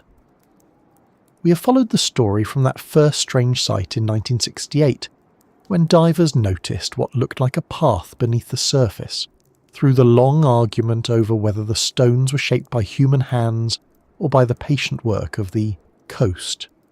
We have looked at the way the blocks seem too straight at first glance, how the word road changes what the eye expects to see, and how a natural formation can still make the mind pause. We have listened to the Atlantis story, not as proof, but as part of the reason the place became famous. We have looked at beachrock, broken edges, jointed stone, shifting sand, and the kind of geology that can accidentally make something look planned. And somewhere in all of that, the Bimini Road has remained exactly where it was, not explaining itself, not defending itself, not asking to be turned into anything more than stone underwater. That may be the calmest part of the whole mystery. The stones are not troubled by the debate. They do not mind if one visitor arrives convinced they are looking at a lost road, while another arrives with a good understanding of carbonate cement and natural fracture patterns. Fish pass over them with no interest in whether the formation is archaeological, geological, or inconveniently photogenic. Sand moves around them. Sunlight changes across them. A diver points. A guide explains. A camera records. Later, someone on land looks at the photograph and feels that old pull again. Surely, it says, surely this must have meant something, and perhaps it does mean something, even if it does not mean what the loudest stories once claimed. That is not a trick answer. It is simply a different kind of answer. The Bimini Road may not be a road built by a vanished civilization. It may not be a street from Atlantis, a temple causeway, an ancient harbour wall, or a drowned entrance to a forgotten city. The strongest evidence points toward a natural formation of beach rock, cracked and shaped by coastal processes. But the fact that it is probably natural does not make it empty. It means that the coastline made something strange enough to become a legend. It means that loose sand, shell fragments, minerals, water, pressure, waves, cracks, and time created a place that human beings would later look at and turn into a question. For a natural rock formation, that is a fairly impressive career path. It is easy to understand why people wanted it to be more. A road under the sea is a powerful image. It suggests a world that changed. It suggests that people once moved where fish now swim. It gives the past a surface you can almost touch. Roads are useful things, but they are also emotional things. They lead home. They lead away. They connect one place to another. They are made by repetition, by need, by trade, by work, by ordinary days adding up until the ground remembers where people went.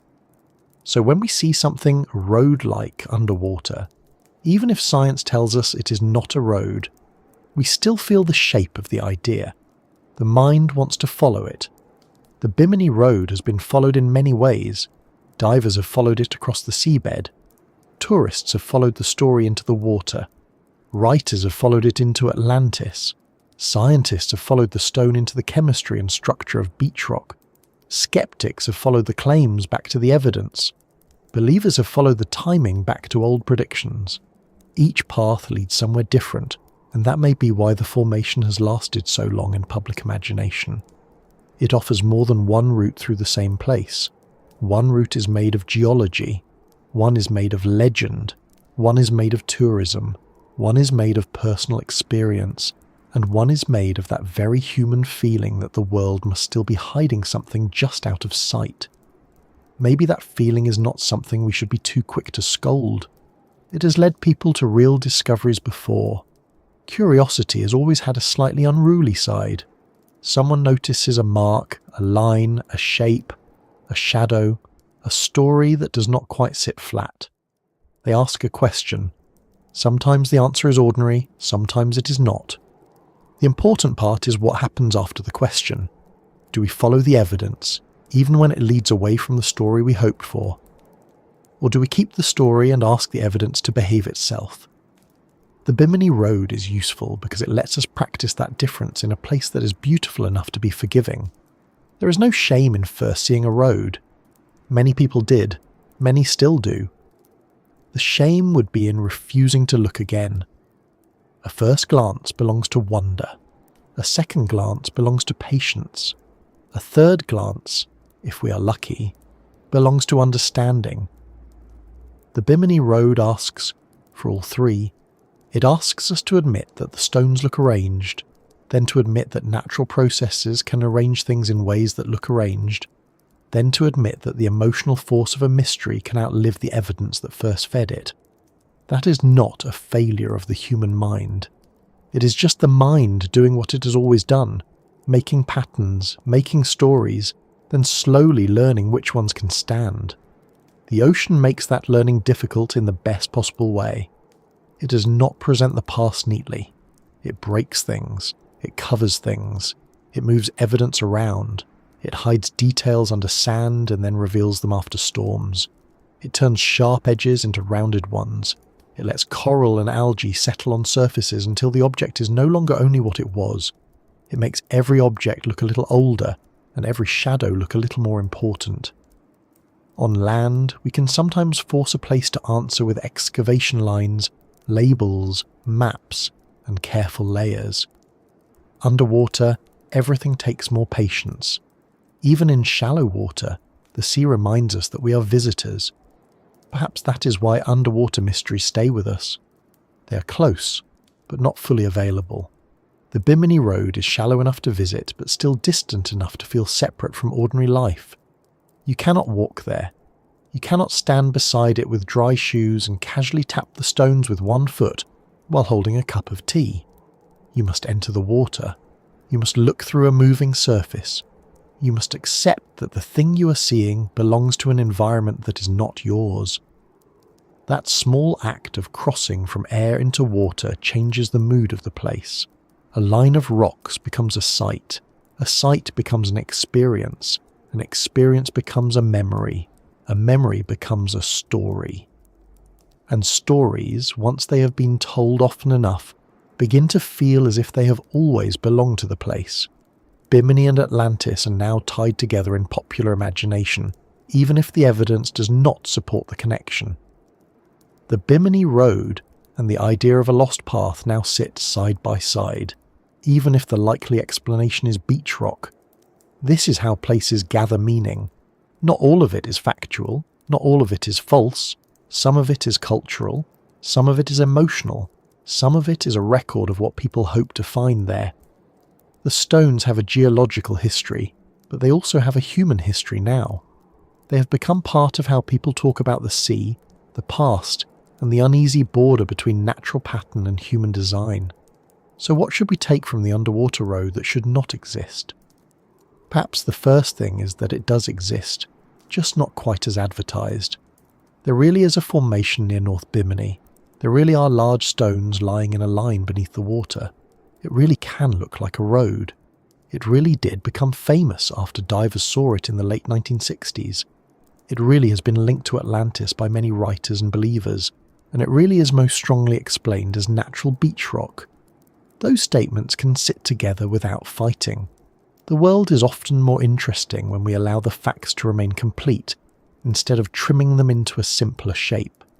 The second thing is that nature is better at geometry than we tend to think.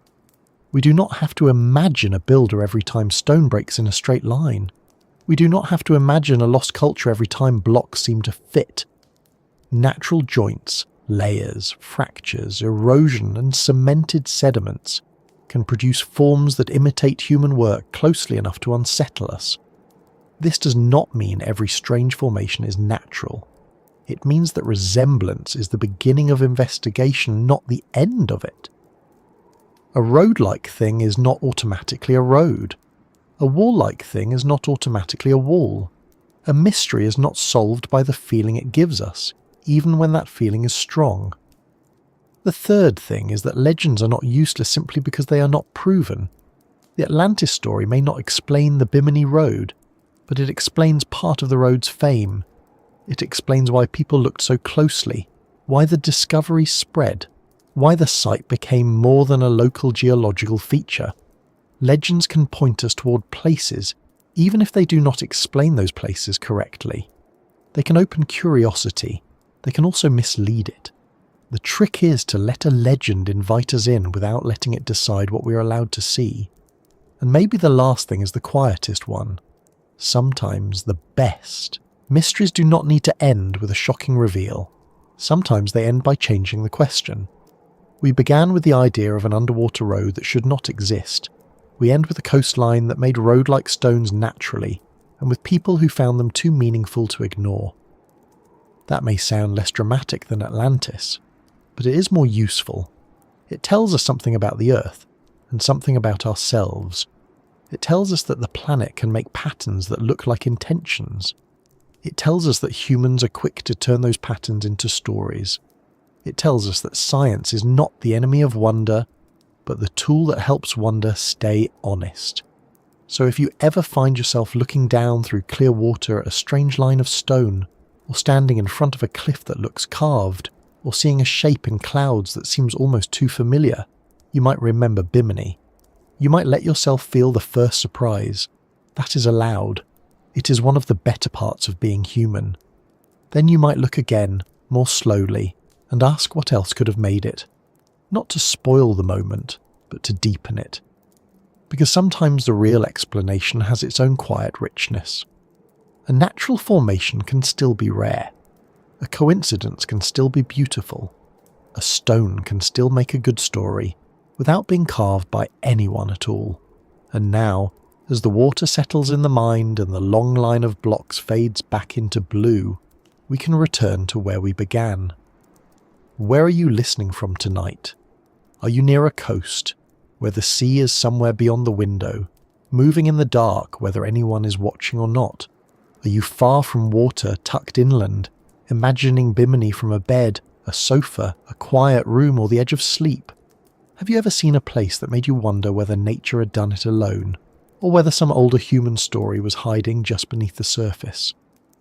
If this quiet visit to Bimini has brought you a little calm, or given your thoughts somewhere slower to wander for a while, I would be grateful if you gave the video a like, and if you enjoy these gentle dives into strange places, real science, old stories and the soft edges between them, you may want to subscribe, so this small space can keep reaching others who like their mysteries calm, thoughtful, and not too loud before bed. You could also share it with someone who enjoys Atlantis stories, ocean mysteries, or rocks that have accidentally caused far more trouble than most rocks expect when they are forming. The Bimini Road will still be there after we leave it, resting under the shallow Bahamian water. It will not become less strange because we have explained it. It will not become more ancient because we have imagined it. It will remain what it is, a line of worn limestone blocks, shaped by coastal processes, covered and uncovered by sand, visited by divers, claimed by legends, studied by scientists, and remembered by people who saw something road-like in a place where roads do not belong. That is enough. It has been enough to keep the story alive for decades. There is something comforting in that. Not every mystery needs to be a doorway to a lost empire. Some mysteries are simply reminders that the world can still make us pause. A natural formation can look like a ruin. A scientific answer can sit beside a strange first impression. A place can be explained and still be worth visiting in the mind. Tonight, Bimini has given us all of that, in clear water, with pale stones, soft sand, and one long question lying quietly on the seafloor. So let the road lead nowhere for now. Let it rest without needing to become a highway to Atlantis, or a monument to a forgotten people. Let it be Beachrock, and let it be strange. Let it be natural, and let it be memorable. Let the ocean keep moving over it, as it has done for so long, smoothing edges, shifting sand, and carrying the story forward in the only way the ocean knows how, slowly, repeatedly, without hurry. Sleep well, fellow traveller, wherever you are tonight. And if your thoughts drift for a little while after this, let them drift gently over warm water, past the edge of North Bimini, down to a pale line of stones beneath the surface. Not a proven road, not a lost city, just a quiet formation in the blue, still waiting, still puzzling, still reminding us that even when the answer is natural, the world can remain wonderfully strange.